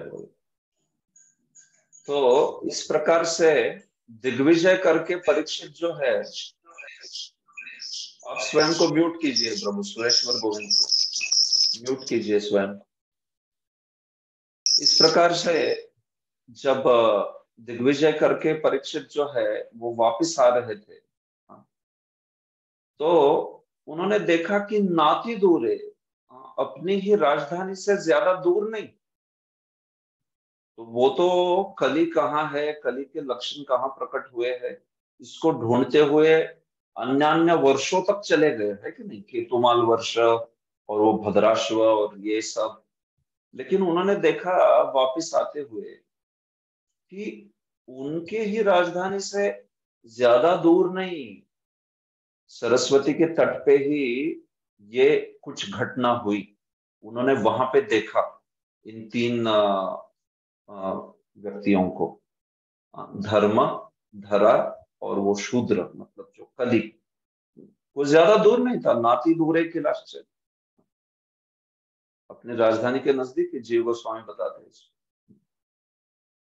तो एक्चुअली में परीक्षित दूर चले गए थे, तो कली जो है यहाँ पे उनके राजधानी के नजदीक ही ये बैल और ये जो धरा है उनको वहां पे इस प्रकार से दंडित करता है। तो परीक्षित जो है दिग्विजय करते हुए वापस उस जगह पे पहुंच जाते हैं जहां पे ये घटना हो रही थी। तो वो अंतिम श्लोक में आता है इस अध्याय के। यहाँ पे जो ये वार्तालाप आदि हो रहा है, इस वक्त यहाँ पे परीक्षित उपस्थित नहीं है। अभी वार्तालाप चल रहा होता है, तब परीक्षित वहां पे फिर आ जाते हैं। तो ये बात है, तो वो आगे आएगा ही अंत में श्लोकों में। लेकिन ये जो घटना हो रही है वो उनकी राजधानी से ज्यादा दूर नहीं हो रही है, ये बात बताई जा रही है। नाति दूरे किलाश्चर्यम यदासीत् तन्निबोध, उनके ही राजधानी से ज्यादा दूर जहां पे ये आश्चर्यकारक दृश्य हो रहा था, तन्निबोध में, उसको आप मेरे से सुनाइए। सूत गोस्वामी बोल रहे, धर्मः पदैकेन चरन् विच्छायामुपलभ्यताम् पृच्छति स्माश्रुवदनाम् विवत्सामिव मातरम्। अनुवाद पढ़िए अनंत शेष प्रभु। साक्षात धर्म बैल के रूप में विचरण कर रहा था। उसे गाय के रूप में साक्षात पृथ्वी मिली, जो ऐसी माता के समान शोकग्रस्त दिखाई पड़ी जो अपना पुत्र खो चुकी हो। उसकी आंखों में आंसू थे और उसके शरीर का सौंदर्य उड़ गया था। धर्म ने पृथ्वी से इस प्रकार प्रश्न किया। तो वो क्या दृश्य दिखा, आश्चर्यकारक दृश्य? वो बता रहे श्रील सूत गोस्वामी साधुओं को, नैमिषारण्य के ऋषियों को वो बता रहे हैं। तो देखिए यहाँ पे कलयुग जो है वो प्रारंभ हो चुका है कि नहीं। श्री कृष्ण जो है वो चले गए, श्री कृष्ण के जाने के बाद की घटनाएं हैं ये सब कुछ। तो श्री कृष्ण जाके कुछ साल ही हो गए थे और फिर उसके बाद में ये घटनाएं हो रही, ठीक है। तो श्री कृष्ण के चले जाने के तुरंत बाद कली जो है वो प्रारंभ हो रहा, कलयुग का प्रारंभ हो जाता है। लेकिन चूंकि परीक्षित जैसा राजा था तो इसलिए कली कुछ प्रभाव नहीं कर पा रहा। तो ये कलयुग के प्रारंभ में भगवान की व्यवस्था से इस प्रकार का दृश्य परीक्षित के सामने प्रकट किया गया कि जिसमें ये धर्म जो है एक बैल के रूप में, और जो धरा है वो पृथ्वी के रूप में, और कली जो है एक शूद्र के रूप में वहां पे एक व्यक्ति के रूप में वहां पे वैसे प्रकट किए गए। तो ये दृश्य विश्वनाथ चक्रवर्ती कहते हैं कि अन्यों ने देखा नहीं, अन्य अदृश्य, बाकी लोगों के द्वारा ये देखा नहीं गया था, लेकिन परीक्षित ने देख लिया इसको। परीक्षित ने अपने योगज नेत्राभ्याम, अपने योग से जनित, भक्ति योग जनित नेत्रों से इसको देख लिया। मतलब कहने की बात है कि ये सब जो है किसी ने देखा नहीं ये दृश्य, केवल परीक्षित ने उस दृश्य को देखा। और परीक्षित जो है उस स्थिति में फिर जाके वो जो है धरा का सांत्वन किए और उस शूद्र को जो है वो दंडित करना चाहते थे। तो वो अगले अध्याय में आएगा वो सारी चीजें, लेकिन यहाँ पे मैं समझा रहा हूं ये कि वास्तविक उस वक्त जो स्थिति थी धर्म की, धर्म और धरा जो है वहां पे रो रहे थे, तो वो उस वक्त की स्थिति नहीं थी, वो कलयुग की स्थिति दिखाई जा रही, आगे की स्थिति दिखाई जा रही है। क्योंकि वहां पे तो कलयुग था ही नहीं, परीक्षित का राज्य चल रहा था, भगवान का बस अभी अंतर्धान हुए थे और परीक्षित का राज्य चल रहा था, और जिसमें कली था ही नहीं। तो फिर ऐसी स्थिति वहां पे क्यों होगी बैल तथा मतलब धर्म तथा धरा की। तो वो एक्चुअली वास्तविक आगे का दिखा जा रहा है, कलयुग में जो होगा आगे भावी जो है उसको दिखाया जा रहा है। हालांकि वो कलयुग की शुरुआत है, जो दिखाया जा रहा है वो पूरा कलयुग जब हावी हो जाता है तब की बात दिखाई जा रही है, ये बात है। इसको समझ लीजिए एकदम।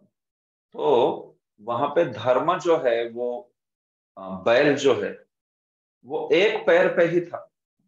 तो आप जानते हो कलयुग में जो तीन अलग मतलब धर्म के जो चार पैर होते हैं, चरण होते हैं, तो उसमें से केवल एक चरण बच जाता है, तप जो है और फिर दया है, शौचम है, ये तीनों जो है वो विनाश हो जाता है उनका, और फिर बच जाता है केवल सत्य, और वो भी लड़खड़ाता है। चार जो पैर है उसमें आगे इसकी चर्चा होगी पूरी। धर्म पदैकेन चरम, तो इसलिए वो जो धर्म है ना एक पैर पर लड़खड़ा रहा है, बाकी तीन पैरों पे उसको प्रचंड प्रहार किया गया है, मानो वो तोड़ दिए हो जैसे, और केवल एक लड़खड़ाते पैर पर वो खड़ा है, ऐसा दृश्य दिखाई पड़ा। तो ये तो कलयुग की स्थिति है, पूरे कलयुग जोरों शोरों से जब चल रहा है बस।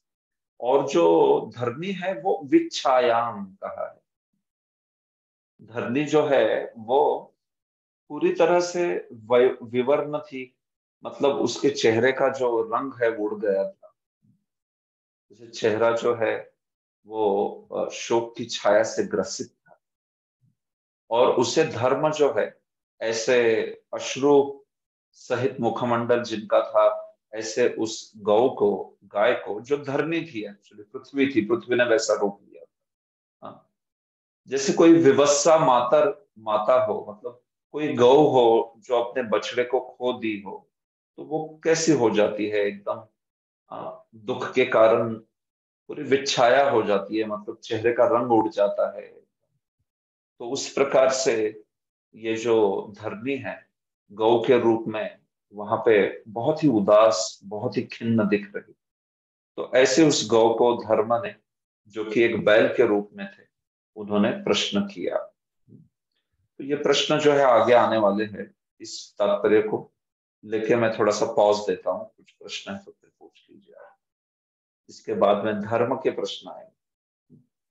बैल नैतिक सिद्धांत का प्रतीक है और गाय पृथ्वी की प्रतिनिधि। नैतिक सिद्धांत मतलब यहाँ पे रिलीजियस प्रिंसिपल्स, धर्म, और गाय जो है वो पृथ्वी यानी धरनी की प्रतिनिधि। जब बैल तथा गाय प्रसन्न मुद्रा में रहते हैं तो यह माना जाता है कि संसार भर के मनुष्य भी प्रसन्न। इसका कारण यह है कि बैल खेतों से अन्न उपजाने में सहायता करता है और गाय दूध देती है। देखिए, जैसे बैल जो है वो अन्न उपजाने में सहायता करता है, इसलिए उसको पिता की तुलना की गई है।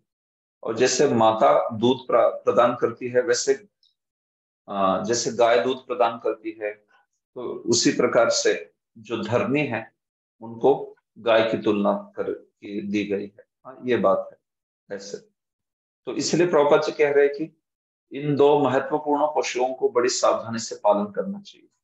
यहाँ पे इस एपिसोड में दिखाया जा रहा है कि धर्म और धरा, इनका रूपक यहाँ पे बताया जा रहा है, लेकिन तो भी बैल और गो रक्षा, वृषभ रक्षा जो है उसका मुद्दा प्रभुपाद जी बात कर रहे हैं। इसमें वास्तविक रूपक जो है वो बात कर रहा है किसकी, धर्म की और धरनी की। लेकिन प्रभुपाद जी ये समझा रहे कि यही दो पशुओं के रूप में क्यों आए वो, क्योंकि ये जो दो पशु है ना वो माता पिता के समान, ऐसे प्रभुपाद जी बता रहे। हाँ, तो थोड़ा वर्णाश्रम वाले दृष्टिकोण से टीका कर रहे हैं यहाँ ऐसे। तो ये दो अगर पशुओं को हम प्रसन्नता पूर्वक रखें तो मानव सभ्यता जो है वो उसकी प्रगति जो है निश्चित रूप से हो सकती है, ये बता रहे हैं। ठीक है, ओके। तो किसी को कुछ पूछना है इसके ऊपर? अभी आगे धर्म के प्रश्न आएंगे, धर्म के द्वारा पृथ्वी को प्रश्न, लेकिन उसके पहले आप लोगों को कुछ प्रश्न है तो कुछ।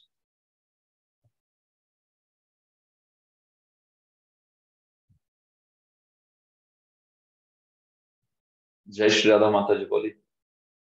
हरे कृष्णा प्रभु जी, धन्यवाद प्रभु जी। जैसे कि बताया जा रहा है कि ये जो कलयुग का जो लक्षण है वो केवल भारतवर्ष में ही दिखाया जाता है, तो इसका कोई वैदिक कारण या कुछ ऐसा है? नहीं, देखिए मुद्दा यह है कि जो 4 युगों की व्यवस्था है वो केवल भारतवर्ष में होती है। सत्य, त्रेता, द्वापर, कली, ये भारतवर्ष में ही होता है केवल। तो ऐसा क्यों होता है? तो ऐसा, इसका तो कोई कारण नहीं दिया है विष्णु पुराण में, बताया है कि ऐसा होता है करके। अर्थात इसका अर्थ ये नहीं है कि भारतवर्ष छोड़ के अन्यत्र कोई कुछ प्रदूषण नहीं है। प्रदूषण इन द सेंस मैं कह रहा हूं कि कोई अनैतिकता नहीं है या पाप नहीं है, ये बात नहीं हो रही है। पाप, देखिए पाप की बात करेंगे या कुछ अवांछित चीजों की बात करेंगे, वो तो स्वर्ग में भी है कि नहीं? स्वर्ग का राजा इंद्र के बारे में भी हम कितनी सारी चीजें सुनते हैं। तो अन्य वर्षों पर भी ये जो अशुद्धि है वो हो सकती है, लेकिन वो जो व्यवस्था है ना, सत्य, त्रेता, द्वापर, कली, वो साइकिल घूमती रहती है। तो वो जो है वो खास करके केवल भारतवर्ष पर ही है। इस प्रकार से कई जगह प्रमाण है इसके, जैसे मैंने विष्णु पुराण बताया, जीव गोस्वामी ने टीका में बताया है, अन्यत्र भी संदर्भ में भी एक जगह पे इसका वर्णन आता है। तो ये बात है। तो इस व्यवस्था से क्या होता है, जो भारतवर्ष के निवासी है उन सारे निवासियों को वो सत्य, त्रेता, द्वापर, कली, इसके आधार पर जो अलग अलग युग धर्म है उसके द्वारा जीवन की पूर्णता सिद्धि प्राप्त करने का जो अवसर है वो प्रदान किया जाता है। वो एक विशेष पुण्यवान जगह है जहाँ पे हम लोग देखते हैं कि अलग अलग विधियों के द्वारा इस प्रकार से जीवन की सिद्धि करने का अवसर प्रदान किया जाता है। हाँ, लेकिन तो भी भारत वर्ष पे ही क्यों, इसके ऊपर किसी ने टिप्पणी नहीं की है ऐसे। ये बात जी जी प्रभु, थैंक यू वेरी मच। माधुरी किशोरी माता जी, कुछ प्रश्न है आपका? हरे कृष्ण प्रभु जी लास्ट श्लोक में जो था ना, इसमें आया नहीं है कि उसे गाय के रूप में साक्षात पृथ्वी मिली, जो ऐसी माता के समान शोकग्रस्त दिखाई पड़ी, जो अपना पुत्र खो चुकी है। तो इसमें गाय का, जैसे आपने बताया कि जैसे गाय अपने बछड़े को खो देती है तो वो दुखी होती है, तो पृथ्वी का क्या लॉस हुआ प्रभु जी, कैसे उसका एग्जाम्पल दिया है इसमें? ठीक है, तो देखिए ये जो है ना, अभी धर्म पूछेंगे तो उसमें इसकी चर्चा होगी। हाँ, तो ये आगे आ रहा है, ये विवत्सा क्यों कहा जा रहा है इसको, हाँ, कि जैसे कोई पुत्र या वत्स खो चुकी है, तो इसका वर्णन आएगा आने वाले श्लोकों में आ रहा है, तो तब आप देखिए वहां। ओके प्रभु जी, हरे कृष्ण। हरे कृष्ण। ठीक है, अन्य कोई प्रश्न है? सुरेश प्रभु बोलिए। प्रभु जी, कली आपने कहा था कली एक व्यक्ति नहीं है, it is a effect on, आपने प्रकृति के ऊपर प्रभाव है उसका कली का। और आप बोले कि व्यक्ति को दिखाई भी दिया उधर एक राजा जैसा दिख रहा है, लेकिन वो उसके एक्शन सब बुरे कर्म थे, तो इसमें थोड़ा सा ऐसे कैसे एक बार देखिए मैंने ऐसे तो कहा नहीं कि कली एक व्यक्ति नहीं है। हाँ, मैंने ये कब कहा कली व्यक्ति नहीं है, ऐसा तो मैंने कहा नहीं। कली तामसी शक्ति है, श्रील जीव गोस्वामी बताते हैं कि कली जो है वो एक तामसी शक्ति है, भगवान की शक्ति है वो, लेकिन वो तामसी शक्ति है। तो उसको एक पर्टिकुलर युग में उसको जो है ये दिया जाता है, उसको अध्यक्षता दी जाती है। तो वो तामसी शक्ति जो है भगवान की, उसकी व्यवस्था से कली को मिलता है अध्यक्षता, जो कलियुग है उसकी अध्यक्षता।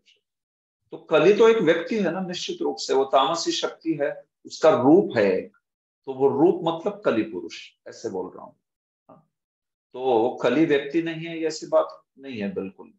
लेकिन मैं बता क्या रहा था कि ये जो कली है और ये धर्म है या ये धर्मी है, इन तीनों का व्यक्ति के रूप में इस प्रकार से दिखाई पड़ना केवल परीक्षित को दिखाई दी। वो भगवान की व्यवस्था से, वैसे अन्यों ने किसी ने देखा नहीं उसको उस प्रकार से, ये बात है। लेकिन ये तीनों तो निश्चित रूप से व्यक्ति है, क्यों नहीं है व्यक्ति? तो धर्म एक व्यक्ति है, पुरुष है। धरनी पृथ्वी आप जानते हो, भूदेवी एक स्त्री है, और वैसे कली जो है एक पुरुष है। तो वे जो है रूप ले सकते हैं अलग अलग। तो ये जो रूप है, इस रूप में वहां पे भगवान ने उनको वो तीनों जो है इस रूप से वहां पे प्रकट किए गए भगवान की व्यवस्था के द्वारा, ये बात है। ऐसे नहीं कि वो व्यक्ति नहीं है, क्यों नहीं है। हाँ, लेकिन वो ऐसे नहीं कि एक पर्टिकुलर व्यक्ति है, वो तामसी शक्ति है। अलग अलग कलयुग में अलग अलग रूप में, अलग अलग रूप में मतलब अलग अलग व्यक्ति उसका प्रतिनिधित्व करता है, उस तामसी शक्ति का, ये बात है। ठीक ठीक है, धन्यवाद। ओके, ठीक है, आगे बढ़ते हैं। चले हम लोग, मैं आज के सत्र में 30वें श्लोक तक लेना चाहता हूं, तो मेरे विचार से हम पूरा करेंगे ऑलमोस्ट, ये चैप्टर जो है ऑलमोस्ट पूरा करेंगे। धर्म उवाच कच्चित् भद्रेणामयमात्मनस्ते विच्छायासीम्लायते षण्मुखेन आलक्ष्ये भवति बन्धराधिं दूरे बंधुम शोचसी कंचनाम्ब। ठीक है, राधिका रुचि माता जी, आप पढ़ना चाहेंगे? यस प्रभु जी। धर्म ने बैल रूप में पूछा, हे महोदय, आप स्वयं स्वस्थ तथा प्रसन्न तो हैं, आप शोक की छाया से आवृत क्यों हैं? आपके मुख से ऐसा लगता है कि आप काली पड़ गई हैं। क्या आपको कोई भीतरी रोग हो गया है, या आप अपने किसी दूर स्थित संबंधी के विषय में सोच रही हैं? थैंक यू प्रभु जी। ठीक है, तो देखिए 19वें श्लोक से 24वें श्लोक तक धर्म के द्वारा प्रश्न है क्षिति के प्रति। क्षिति मतलब धरती के प्रति, धर्म के द्वारा, धर्म रूपी वृषभ जो है उनके द्वारा धरनी रूपी गौ को, या गौ रूपी धरनी को, गौ रूपी धरनी को ये पूछा जा रहा है प्रश्न। तो 6 प्रश्न पूछे जा रहे हैं 19 से लेकर 24 में, 6 प्रमुखतः 6 प्रश्न है। तो धर्म पूछते हैं, कश्चित भद्रे अनामयम आत्मनस्ते, हे भद्रे, हे महोदया। भद्र स्त्री को भद्रे कहते हैं, ठीक है नहीं, शुद्ध स्त्री होती है, महान स्त्री, तो उसको भद्रे कहते हैं। अनामयम आत्मनस्ते, क्या तुम्हारा स्वास्थ्य तो ठीक है? अनामयम, आमय कहते हैं रोग को, अनामयम मतलब रोग रहित होना, स्वस्थ होना। क्या तुम्हारा शरीर स्वस्थ तो है? क्यों? विच्छायासी, आप ऐसे लगती हो जैसे आप शोक की छाया से आवृत। म्लायतेशन मुखेन, आपके मुख पर एक म्लायता दिखाई पड़ रही है, श्याम रंग दिखाई पड़ रहा है, मतलब आपका चेहरा जो है काला पड़ गया है, बेसिकली कहना चाहते हैं। तो दुख से, पीड़ा से चेहरा काला पड़ जाता है। विच्छायासी, पूरे शरीर, वो चेहरे का जो रंग है वो उड़ गया है, कांति चली गई है, उसको कहते हैं विच्छाया। आलक्षय भवति मंतराधीन, मैं देखता हूं कि आपको अंदर कोई तो व्याधि है। अंतराधीन, आंतरिक कुछ व्याधि है आप। देखिए धर्म जो है ना, वो धरनी को बात करके, धरनी जो है उनको व्यक्त करने के लिए उद्युक्त कर रहा है। तो धर्म क्या कर रहा है कि कलयुग के लक्षण जो होते हैं ना, कली में क्या होता है कलयुग में, उसको अपने प्रश्नों के माध्यम से प्रकट कर रहा है धर्म। समझ रहे हैं आप इस चीज को? धर्म जो है ऐसे प्रश्न पूछ के क्या कर रहा है, कलयुग में क्या धरनी की अवस्था होती है उसको प्रकट कर रहा है बेसिकली। आलक्षये भवति अंतराधीन, क्या आपको कुछ आंतरिक व्याधि है? दूरे बंधुम शोचसी कंचनाब्ज, क्या ऐसे कुछ है कि आपके कोई दूर स्थित संबंधी के बारे में विचार कर रही हो? क्यों ऐसा हुआ है कि आपका मुख म्लान हो गया, आप शोक की छाया से आवृत हो गई? क्या आपके शरीर का कोई स्वास्थ्य, आपका शारीरिक स्वास्थ्य जो है वो ठीक नहीं है? आपको कुछ आंतरिक आधि है, पीड़ा है, इस प्रकार से। तो प्रभुपाद जी देखिए, इसलिए बड़ा सुंदर तात्पर्य लिखे है। प्रभुपाद जी क्या करते हैं, इन गुणों को कलयुग में कैसे ये गुण है ये दिखाते हैं, क्योंकि धर्म प्रश्न पूछ के कलयुग की स्थिति बता रहे हैं एक्चुअली। तो इसलिए प्रभुपाद जी उन गुणों को लेके तात्पर्य में कलयुग की स्थिति जो है उस पर टीका करते हैं। जय श्री राधा माता जी, अनुवाद पढ़िए, ये तात्पर्य पढ़िए सर। हरे कृष्ण। तात्पर्य, इस कलयुग में विश्व भर के लोग सदैव चिंताग्रस्त रहते हैं। हर एक किसी न किसी रोग से ग्रस्त है। इस युग के मनुष्यों के चेहरों से ही उनके मनों की बात पढ़ी जा सकती है। हर व्यक्ति घर से दूर स्थित अपने संबंधी की अनुपस्थिति का अनुभव करता है। कलयुग का विशेष लक्षण यह है कि कोई भी परिवार अब एक साथ रहने का सौभाग्य प्राप्त नहीं कर पाता। जीविकोपार्जन के लिए पिता अपने पुत्र से अथवा पत्नी अपने पति से दूर रहती है। आंतरिक रोग, प्रियजनों से बिछोह तथा पूर्ववत स्थिति बनाए रखने की चिंता सबको सताती है। ये कुछ कारण है जिनसे इस युग के लोग सदैव दुखी रहते हैं। हाँ, यस। तो देखिए ये बात है, प्रभुपाद जी बोल रहे कैसे, सारे चिंताग्रस्त रहते हैं कलयुग के लोग। आंतरिक रोग होता है, शारीरिक रोग होता है, मानसिक रोग तो हम लोग देखते हैं कितना कलयुग में जैसे बढ़ता जाता है। कलयुग तो वैसे रोग बढ़ते ही जाते हैं। प्रभुपाद जी बोल रहे मनुष्य के चेहरों से ही उनके मनों की बातें पढ़ी जा सकती है कि नहीं? कई बार हम लोग देखते हैं यात्रा में, मतलब यात्रा यानी कहीं पे कोई सफर कर रहे हैं, तो वो ट्रेन में आप देखो लोगों को, या फ्लाइट में या बस में, हम लोगों को देख के ही समझ जाता है कि बेचारा कितना दुखी है, अपने ही धुन में रहता है पूरा। और कई बार हम लोग कभी बात करते हैं तो लोग साधु है करके, अभी हम लोग तो क्या साधु, मतलब साधु के भेष में है, वास्तविक साधु नहीं है, बट तो भी लोग साधु है करके इतना लोग अपना हृदय जो है उसको व्यक्त करना चाहते हैं। मैं कई बार देखा थोड़ा से बात करता हूँ किसी से और कहता हूँ कि कैसे है आपका जीवन, आप जीवन में सुखी तो हो, तो पूरा सब बताने लगते हैं। हाँ, उनको लगता है कि साधु महाराज जी से हृदय जो है अपना व्यक्त करना चाहिए। स्वभाव था, मैंने कई बार देखा है कि व्यक्त करते हैं, फिर उनको कुछ कृष्ण भवनामृत के बारे में समझाया वगैरह तो सुनते हैं बड़े आनंद से, उनको बड़ा सुकून लगता है सुनने में। और फिर कई बार जो है हमने देखा कि कुछ कृष्ण भावनामृत में संलग्न हो जाते हैं, कनेक्ट हो जाते हैं, एटलीस्ट कुछ जप करते हैं, कुछ पढ़ते हैं, गीता आदि पढ़ना प्रारंभ करते हैं। तो ये बात है वास्तविक। कठिन रहता है उन लोगों को प्रचार करना जो पहले से अपने जीवन में बड़े सुख का अनुभव करते हैं। सुख संगेन बध्नाति ज्ञान संगेन चानगा। मैं ज्ञानी हूँ, मैं सुखी हूँ, ऐसी कोई धारणा लेके बैठता है तो उसको बड़ा कठिन होता है वो, क्योंकि उसको तो लगता है मेरे जीवन में क्या नहीं है, मैं सब कुछ है। तो वो उल्टा, वो तो साधु को देख के उसकी ओर दया के भाव से देखता है, बेचारे को इसको कृपा की जरूरत है। ऐसी बात है। तो लेकिन कलयुग में ये चीज है कि मन को हम लोग देखते समझ जाते हैं वास्तविक कि ये बेचारा पीड़ित है जीवन में कई बार। तो प्रभुपाद जी समझाते कलयुग का विशेष लक्षण ये तो है कि कोई भी परिवार भी अब एक साथ रहने का सौभाग्य प्राप्त नहीं कर पाता। ये चीज को तो प्रत्यक्ष रूप से देखा जाता है कि हम लोग बचपन में याद करते हैं कि हम लोग सब एक साथ रहते थे परिवार में। आप सब ने भी ये अनुभव किया होगा कि जिस पीढ़ी से हम आते हैं या हमारी पिछले वाली पीढ़ी हो, तो माता पिता भाई बहन सब एक साथ रहते थे।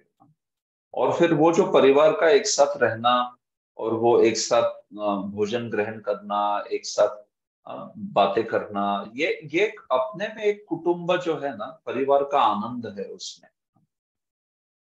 वास्तविक पारिवारिक जीवन में वो जो एक सहवास है, उस सहवास का आनंद है वास्तविक। तो बाकी चिंताएं समस्याएं संबंधों के प्रॉब्लम ये वो चलता रहता है, लेकिन वो जो सहवास है एक दूसरे का, वो एक उसमें एक ऐसा पहलू है कि जिससे कुछ खुशी कुछ आनंद का अनुभव हो।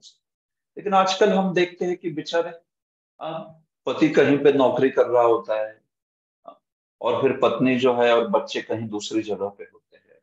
पति बेचारा कभी तो हफ्ते में एक बार जाके मिल पाता है उनको, या फिर पत्नी जो होती है वो कहीं अलग जगह पे नौकरी कर रहे हैं, पति कहीं अलग जगह पे नौकरी कर रहा है, बच्चे हॉस्टल में रखे हैं।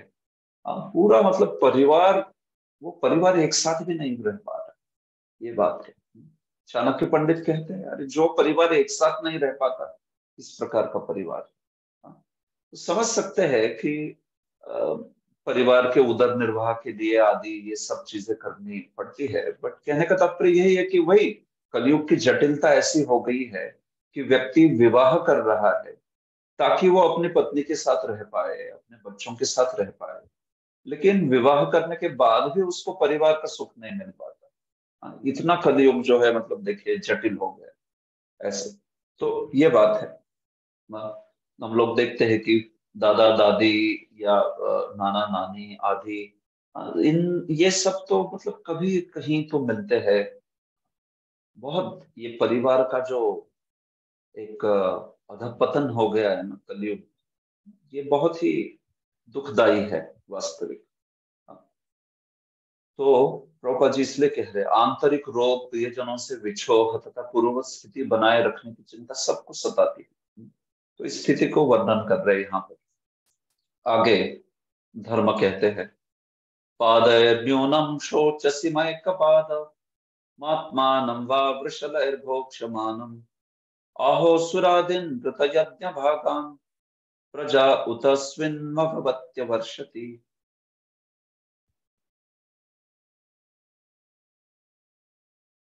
अनुवाद विज्ञान शक्ति माता जी, आप पढ़िए। हरे कृष्णा। दंडवत प्रभु जी। धन्यवाद। हाँ, मेरे 3 पाँव नहीं रहे और अब मैं केवल एक पाँव पर खड़ा हूँ। क्या आप मेरी इस दशा पर शोक कर रही है या इस बात पर कि आगे अवैध मांसभक्षक आपका शोषण करेंगे, या आप इसलिए दुखी है कि अब देवताओं को यज्ञ की बलि में से अपना भाग नहीं मिल रहा क्योंकि इस समय कोई यज्ञ संपन्न नहीं हो रहे, या आप दुर्भिक्ष तथा सूखे के कारण दुखी जीवों के लिए दुखित हो रहे हैं?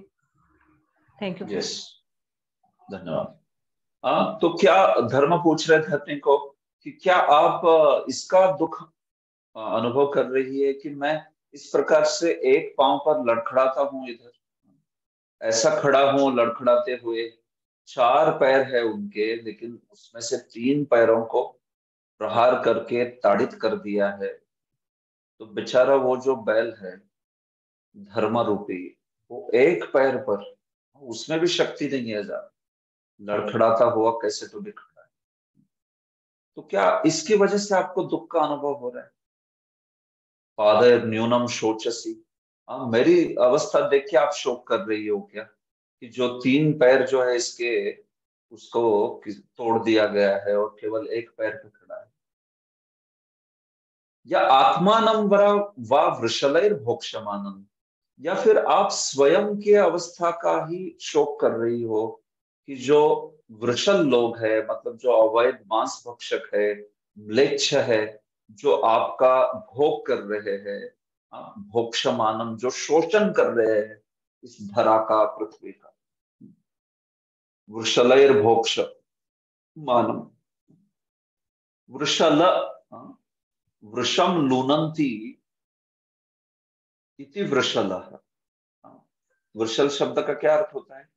जो वृष मतलब बैल, जो बैल को मार रहा है, बैल को खत्म कर रहा है, उसको वृषल कहते हैं। मतलब जो धर्म रूपी बैल को विध्वंस कर रहा है, उसको मार डाल रहा है, उसको ताड़ित कर रहा है, उसको वृषल कहते हैं। म्लेच्छ व्यक्ति हो तो उनके द्वारा शोषण होने की वजह से क्या आप दुख का अनुभव कर रहे हो?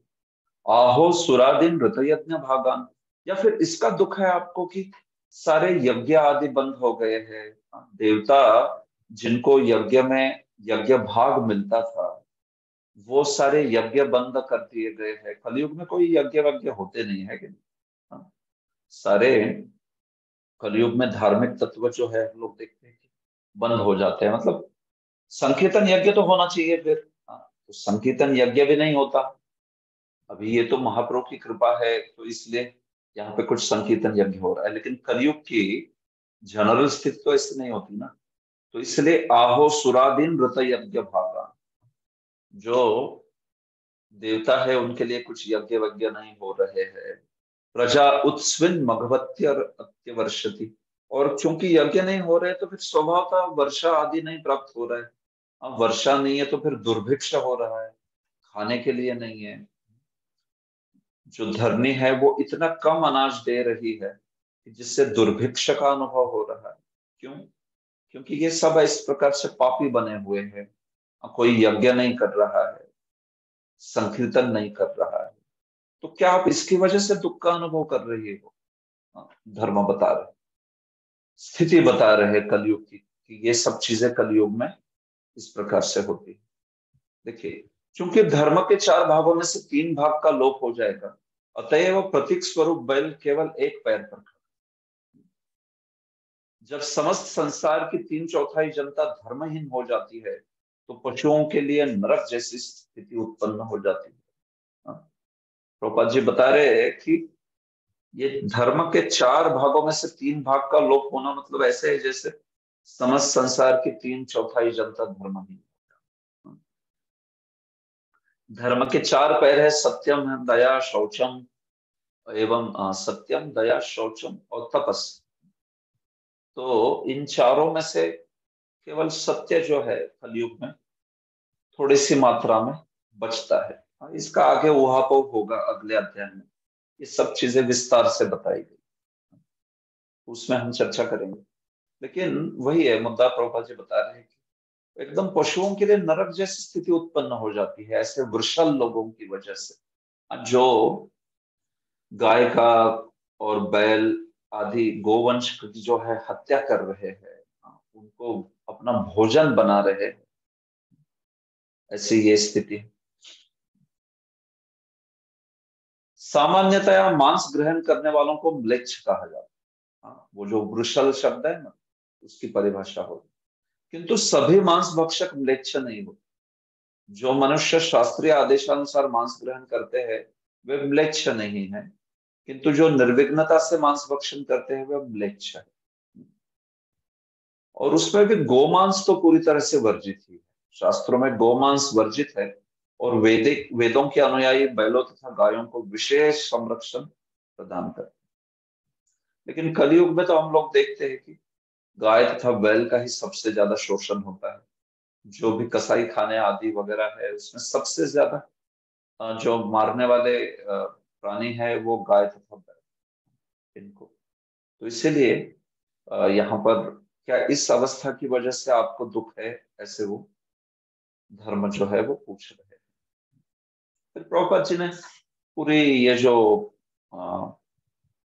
यज्ञ आदि की व्यवस्था है उसके ऊपर टीका की है कि कैसे यज्ञ आदि का अनुष्ठान होता है वगैरह। वो टिपिकल उनका जो आपने कई बार देखा होगा प्रभुपाद जी उस यज्ञ के मामले में इस विषय को लेके आते हैं निश्चित रूप से, यज्ञ की व्यवस्था वगैरह ये सब। अंत में भौतिकतावादी मनुष्य कठिन परिश्रम करके इंद्रिय भोग के लिए कर्म फलों को भोगना चाहते हैं, अतः वे जीवन में पग पग पर कई प्रकार के पाप करते हैं।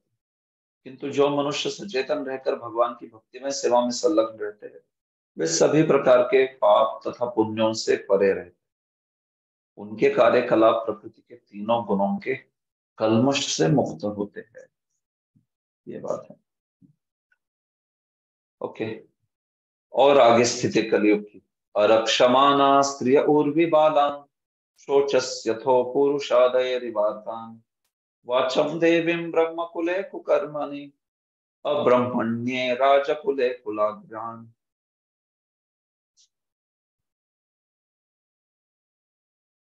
शुभांगी राधा माता जी आप पढ़ेंगी अनुवाद?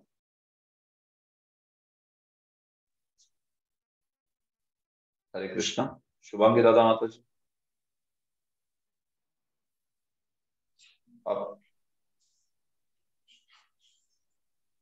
आपकी आवाज नहीं सुनाई दे रही है। ठीक है, नो प्रॉब्लम। अभय शर्मा रविंद्र प्रभु आप पढ़िए अनुवाद।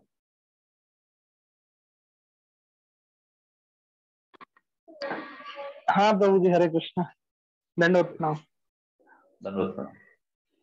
क्या आपको उन दुखियारी स्त्रियों तथा बच्चों पर दया आ रही है जो चरित्रहीन पुरुषों द्वारा अकेले छोड़ दिए गए हैं, अथवा आप इसलिए दुखी हैं कि ज्ञान की देवी अधर्म में रत ब्राह्मणों के हाथ में है, या आप यह देखकर दुखी हैं कि ब्राह्मणों ने उन राजकुलों का आश्रय ग्रहण कर लिया है जो ब्राह्मण संस्कृति का आदर नहीं करते।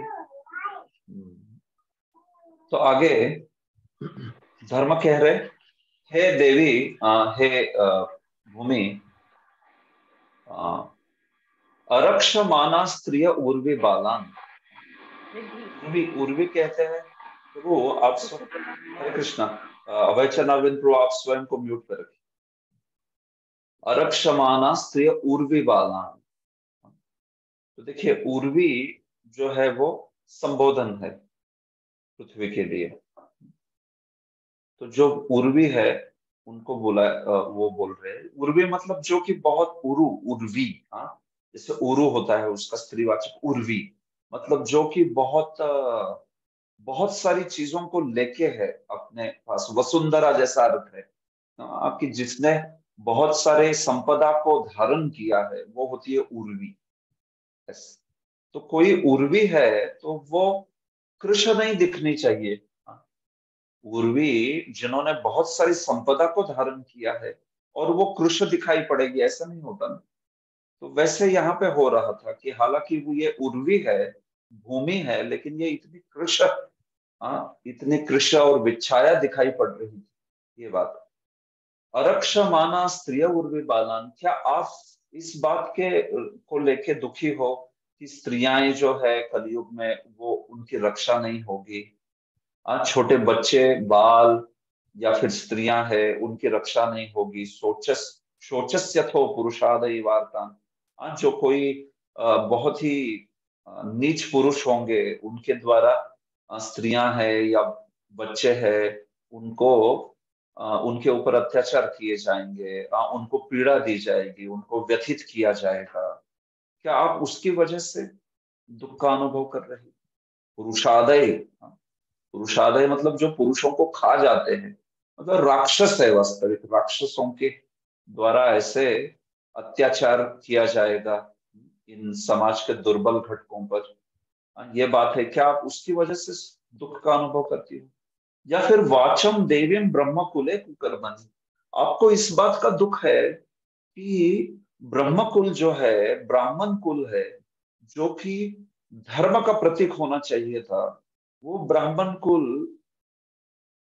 वो क्या कर रहा है? पूरा कुकर्म में लगा हुआ। जिनको सरस्वती प्राप्त है, जिनको बुद्धि प्राप्त है, जिनको उत्तम शिक्षा प्राप्त है, ऐसा ब्राह्मण कुल पूरा बेकार के कुकर्म में लगा हुआ। ये कलयुग की स्थिति होती है। तो क्या आपको उसका दुख है? या अब्राह्मण्य राजकुले कुलाग्रया, या फिर आपको ये दुख है कि जो ऐसे राजकुल है जो ब्राह्मणत्व का और वेदों का आदर नहीं करते, ऐसे क्षत्रियों के घरों पे ब्राह्मण लोग उनकी सेवा, उनकी शुश्रूषा करते हुए पड़े हैं। इस बात का दुख है क्या? ये कलयुग में टिपिकली दिखाई पड़ता है कि नहीं? कि जो ऐसे राजनेता है, राष्ट्र है, जहां पे कोई ब्राह्मणत्व या वेद आदि के लिए कोई भी सम्मान नहीं है, वहां पे तथाकथित ब्राह्मण जो है उनकी सेवा कर रहा है बड़े प्रामाणिक भाव से। एकदम इतिहास में भी इस चीज को देखते हैं। तो कहने का तात्पर्य है कि कलयुग में सारी ही चीजें पूरे ऊपर नीचे हो गई है। ब्राह्मण कुकर्म में नहीं लगना चाहिए, क्षत्रिय ने पालन करना चाहिए, वैश्यों ने कृषि गोरक्षा वाणिज्य करना चाहिए। कोई भी अपनी चीज नहीं कर रहा, स्वधर्म नहीं कर रहा है, सारे अपने धर्म से भटके हुए हैं। ये बात है। तो इस प्रकार से ज्ञान की देवी अधर्म में रत ब्राह्मणों के हाथ में है। क्या इसका दुख है आपको? देखिए, प्रभुपाद जी ने भी इस चीज को लिखा है। इस युग में, कलयुग में, ब्राह्मण तथा गायों के साथ स्त्रियां तथा बच्चे अत्यंत उपेक्षित रहेंगे और आरक्षित छोड़ दिए जाएंगे, है कि नहीं? हम लोग देखते ही है ये वर्ण संकर जो है कलयुग में, कितने इसकी समस्या है। ब्राह्मण परंपरागत बुद्धिमान व्यक्ति होते हैं, अतएव वे आधुनिक शिक्षा के शीर्ष तक पहुंच सकेंगे, किंतु जहां तक चारित्रिक तथा धार्मिक नियमों का संबंध है, वे अत्यंत गिरे हुए होंगे। तो ब्राह्मण वो तो बुद्धिमान होता है अपने कर्म के अनुसार, इसलिए जब वो आधुनिक शिक्षा आदि के क्षेत्र में जाता है तो वहां पे भी वो बहुत अच्छा शीर्ष तक पहुंच जाता है। लेकिन फिर उसका चरित्र या धार्मिक नियम का संबंध है तो हम देखेंगे कि ज्यादातर प्राय बहुत गिरे हुए होंगे। शिक्षा तथा दुष्चरित्र का कभी मेल नहीं होता प्रभुपाद जी के, लेकिन कलयुग में ये दोनों साथ साथ चलेंगे। कई बार ऐसा दिखाई पड़ता है कि नहीं? शिक्षा, उच्च शिक्षा होती है लेकिन दुष्चरित्र भी बड़ा भयंकर होता है। तो ये बात है। प्रशासन के शीर्षस्थ मनुष्य वैदिक शास्त्रों की नीतियों की भर्त्सना करेंगे और तथाकथित धर्मनिरपेक्ष राज्य का संचालन करेंगे, और तथाकथित शिक्षित ब्राह्मण ऐसे चरित्रहीन मनुष्यों द्वारा खरीद लिए जाएंगे। हाँ, एकदम प्रभुपाद जी सटीक शब्दों में बता रहे हैं। कई बुद्धिमान लोग, बुद्धिवादी है, ब्राह्मण परिवार से या ब्राह्मण बैकग्राउंड से आते हैं, लेकिन हम लोग देखते हैं कि वो कुछ पैसों के लिए वैदिक शास्त्रों की नीतियों के भर्त्सना करने वाले लोगों के साथ चलेंगे। उस पर वे ही अनुसंधान करेंगे कि कैसे वैदिक शास्त्र गलत है, वैदिक शास्त्र खंडन करना चाहिए उसका। तो जो धर्म के रक्षक होने चाहिए थे वो ही धर्म के विरुद्ध भक्षक के रूप में कार्य कर रहे, ऐसा है। तो कोई ये जाति विशेष के विरुद्ध प्रभुपाद जी बात नहीं कर रहे, खास करके मतलब जो भी बुद्धिमान है वो बुद्धिमान व्यक्ति मतलब वो ब्राह्मण है। तो ऐसे बुद्धिमान व्यक्ति, लेकिन हम लोग देखते हैं धन के लालच से वगैरह पूरा अपना धर्म, अपना जो संस्कृति है उसको पूरा त्याग रहे। ये बात है। यहाँ तक कि दर्शन वेदता तथा धर्म पर अनेक पुस्तकें लिखने वाला भी सरकार से उच्च पद स्वीकार करेगा जिसमें शास्त्रों की आचार संहिता का तिरस्कार होता है। ब्राह्मणों को ऐसी नौकरी स्वीकार करने पर विशेष रूप से प्रतिबंध है। लेकिन हम लोग देखते हैं कि धर्म के विरुद्ध लिखने के लिए उसके लिए भी ब्राह्मण को ही कुछ पैसा दिया जाता है और वो आनंद से उसको स्वीकार करके धर्म के विरुद्ध कुछ लिखना चाहता है, जबकि उसने तो धर्म की रक्षा के लिए कार्य करना चाहिए प्रमुखतः। तो ये इस प्रकार से कलयुग के इन लक्षणों को वो जो है दुख प्रकट करते हैं।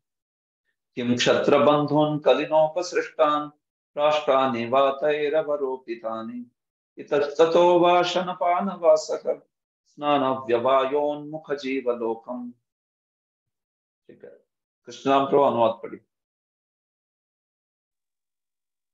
अब तथाकथित प्रशासक इस कलयुग के प्रभाव से मोहग्रस्त हो गए हैं और इस तरह उन्होंने राज्य के सारे मामलों को अस्त व्यस्त कर रखा है। क्या आप इस कुव्यवस्था के लिए शोक कर रही है? अब सामान्य जनता खाने पीने सोने तथा सहवास के विधि विधानों का पालन नहीं कर रही है और वह सारे कार्य कहीं भी और कैसे भी करने के लिए सन्नद्ध रहती है। क्या आप इस कारण से अप्रसन्न है? तो आगे देखिए, धर्म कह रहे क्षत्र बंधुन कलिनोपसृष्टान, कलि में क्षत्र बंधु। अब ब्राह्मण लोगों का अधपतन की बात हो गई, वैसे क्षत्रिय लोगों का भी अधपतन बताया जा रहा है। सर्वत्र ऐसे वास्तविक क्षत्रिय होंगे ही नहीं, सारे क्षत्र बंधु होंगे। तो इनसे ही व्याप्त हो जाएगा कलियुग जो है पूरा। तो क्या आप उसकी वजह से दुखी हो? इतस्ततो वा शनपान वास, और लोग जो है सर्वत्र कहीं पे भी भोजन करना, कहीं पे भी पीना, कहीं पे भी आवास, स्नान करना, व्यवाय, सारे ही ये जो चीजें हैं कहीं पे भी उन्मुख होते हैं करने के लिए।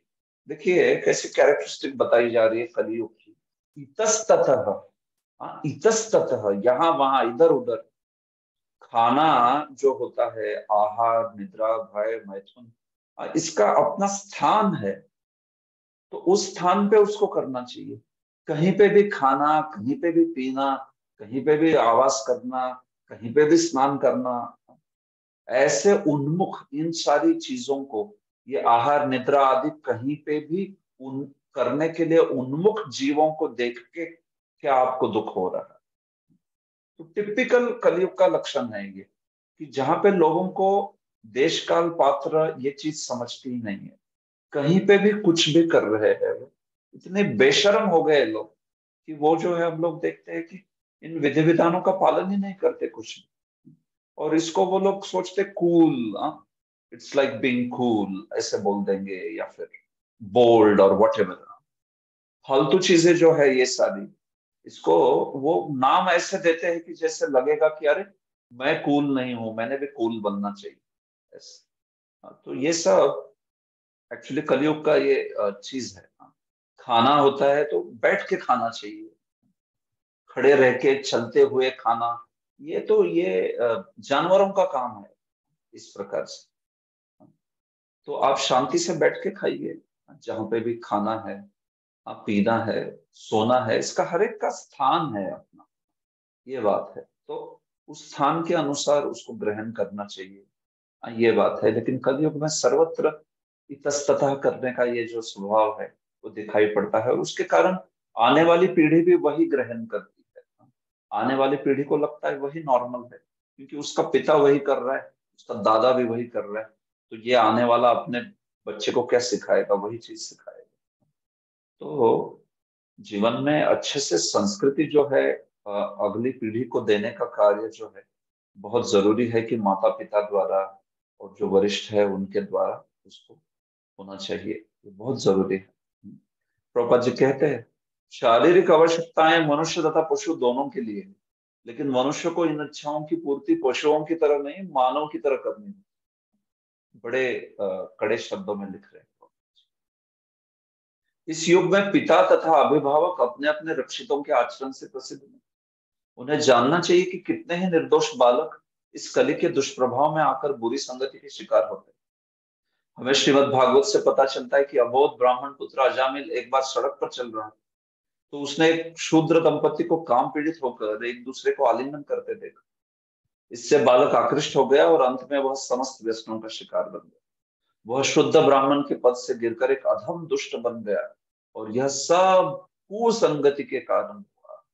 उस समय अजामिल जैसा एक भुक्त भोगी था, किंतु इस कलयुग में बेचारे अबोध विद्यार्थी प्रतिदिन सिनेमा के शिकार होते हैं, जिससे पुरुष केवल काम वासना की ओर प्रेरित होते हैं।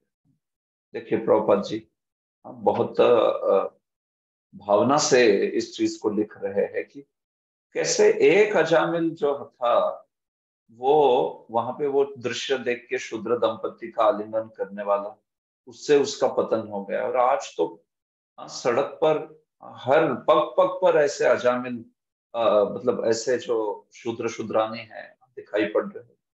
तो बेचारे कितने अजामिल के केसेस होंगे। अबोध विद्यार्थी है क्या नहीं, सर्वत्र बिलबोर्ड्स देखिए, जो भी मतलब विज्ञापन के साधन है वहां पे क्या है, केवल काम वासना के लिए प्रेरित किया जा रहा है लोगों को।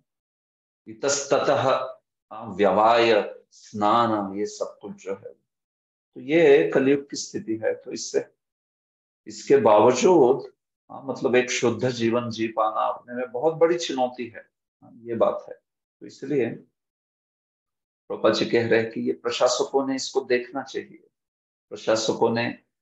प्रशासक जो है वो इसमें रुचि लेंगे, इसको ठीक करने में, तभी कुछ बदलाव हो सकता है। नहीं तो फिर जो जगत का प्रवाह है वो तो हमेशा अधःपतन की ओर ही चलता है।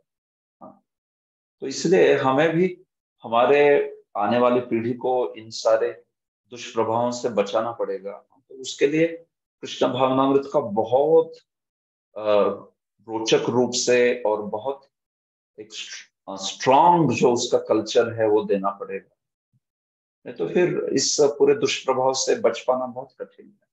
ये बात है, ठीक है। यद्वाम्बते भूरि भरावतार कृतावतारस्य हरेर्धरित्री अंतर्हितस्य स्मरति विसृष्टा कर्माणि निर्वाण विलंबितानि। सुकुमारी ललिता माता जी अनुवाद करो। विष्णु प्रभु जी। हे माता पृथ्वी, पूर्ण पुरुषोत्तम भगवान हरि ने तुम्हारे भारी बोझ को उतारने के लिए ही श्री कृष्ण रूप में स्वयं अवतार लिया। यहाँ के उनके सारे कार्य दिव्य हैं और वे मोक्ष पथ को पक्का करने वाले हैं। अब आप उनकी उपस्थिति से विहीन हो गई हैं। शायद अब आप उन्हीं कार्यों को सोच रही हैं और उनकी अनुपस्थिति में दुखी हो रही हैं। यस, तो अंत में देखिए इन दो अंतिम श्लोकों में धर्म जो है उनके वास्तविक दुख को यहाँ पर वर्णन कर, उनके दुख के मूल कारण को, मतलब ये तो आगे आने ही वाला है कलयुग में, लेकिन इस स्थिति में धर्मी के दुख का क्या कारण है वो इन दो श्लोकों में बोला है 23 और 24। धर्मी वास्तविक जो है ना, आगे आने वाले कलयुग को लेके तो वो निश्चित रूप से दुखी थी, लेकिन यहाँ पे दुखी थी इसलिए कि भगवान श्री कृष्ण इस धरातल से चले गए हैं और उनके विरह में वो जो है बड़ी कृश हो गई थी, बड़े ही पीड़ा का अनुभव कर रही थी। तो इसको उन्होंने अंतिम दो श्लोकों में बोला है धर्म ने, यद्वाम्बते भूरि भरावतार कृतावतारस्य हरेर धरित्री, या फिर हे अम्ब, हे माता, क्या ऐसा है कि जो भगवान हरि है जिन्होंने भूरि भरावतार कृतावतार, आपके ऊपर जो बहुत बड़ा भार था असुरों का, उसको कृतावतार, उसको नीचे उतारा। उन भगवान के अंतर्हितस्य, उन भगवान के अंतर्धान होने की वजह से, अंतर्हित होने की वजह से उनको स्मरण करती हुई आप जो है उनसे विरह में क्या आप पीड़ा का अनुभव कर रहे हैं। उनके जो कर्म है क्या स्मरण करती हुई, निर्वाण विलंबितानी, ऐसे कर्म भगवान के जो कि निर्वाण विलंबित है। बड़ा सुंदर शब्द प्रयोग किया है, निर्वाण विलंबित, मतलब इसके दो अर्थ होते हैं निर्वाण विलंबित। ऐसे भगवान के कार्य होते हैं जिसमें निर्वाण भी विलंबित है, निर्वाण भी उसका आश्रय ग्रहण कर चुका है। निर्वाण मतलब कहते हैं मोक्ष को। भगवान के कार्य ऐसे है कि मोक्ष उन कार्यों का आश्रय ग्रहण कर। निर्वाण विलंबितानि मतलब उन कार्यों को सुन के व्यक्ति मोक्ष को प्राप्त कर लेता है, ये बात है। निर्वाण विलंबितानि, या फिर ये ल जो है ना उसकी जगह पे आप ड डाल दीजिए। संस्कृत में डलयोर अभेदः ऐसे करके एक ऐसा एक सूत्र है। सूत्र मतलब एक ऐसा विधान है, डलयोर अभेदः। आप ल को ड से रिप्लेस कर सकते हो। निर्वाण विडंबितानि फिर क्या हो जाता है, भगवान के कार्य ऐसे कि जो निर्वाण मतलब सायुज्य मोक्ष का भी विडंबन कर देते हैं। सायुज्य मोक्ष को भी वे उपहास कर देते हैं, एक उपहासास्पद गंतव्य बना देते हैं सायुज्य मोक्ष, इसलिए उसको निर्वाण विडंबितानि कहते। तो अंत में धर्म कह रहे हैं कि क्या आप उनके उस स्मरण के कारण, उनके कार्यों को, उनके लीलाओं को स्मरण करते हुए आप जो है इस दुख का अनुभव कर रही हो, विरह का अनुभव कर रही हो। प्रभुपाद जी ने भी इसको तात्पर्य में समझाया है। देखिए, श्री भगवान के कार्यों में मोक्ष सम्मिलित है, तो ये हो गया निर्वाण विलंबितानि, किंतु वे किसी निर्वाण या मोक्ष से प्राप्त होने वाले आनंद से अधिक आनंददायी है, ये हो गया निर्वाण विडंबितानि। एक ही लाइन में प्रभुपाद जी ने दोनों अर्थ कर दिए हैं, निर्वाण विलंबितानि, निर्वाण विडंबितानि। आगे तो बताते भी है विश्वनाथ और जीव गोस्वामी जी ने इसका विलंबितानि का अर्थ किया है मोक्ष के महत्व को कम करने वाला, मोक्ष के महत्व को उपहास करने वाला, विडंबितानि विडंबन कर देता। तो इसको आप मुझे बताइए, यह अंतिम श्लोक है, इसको लेके हम रुकेंगे क्योंकि 25 से लेके 30 श्लोक एक ही उसका ग्रुप है, तो वो हो जाएगा जल्दी। हम लोग 45 मिनट में इस अध्याय को कल पूरा कर सकते हैं। ठीक, इदं ममाक्षस्व तवाधिमूलम वसुंधरे येन विकर्षितासि कालेन वाते बलिनां बलीयसा सुरार्चितं किमृतमं सौभगम्। विशाखा कृपा माता जी अनुवाद पढ़ी।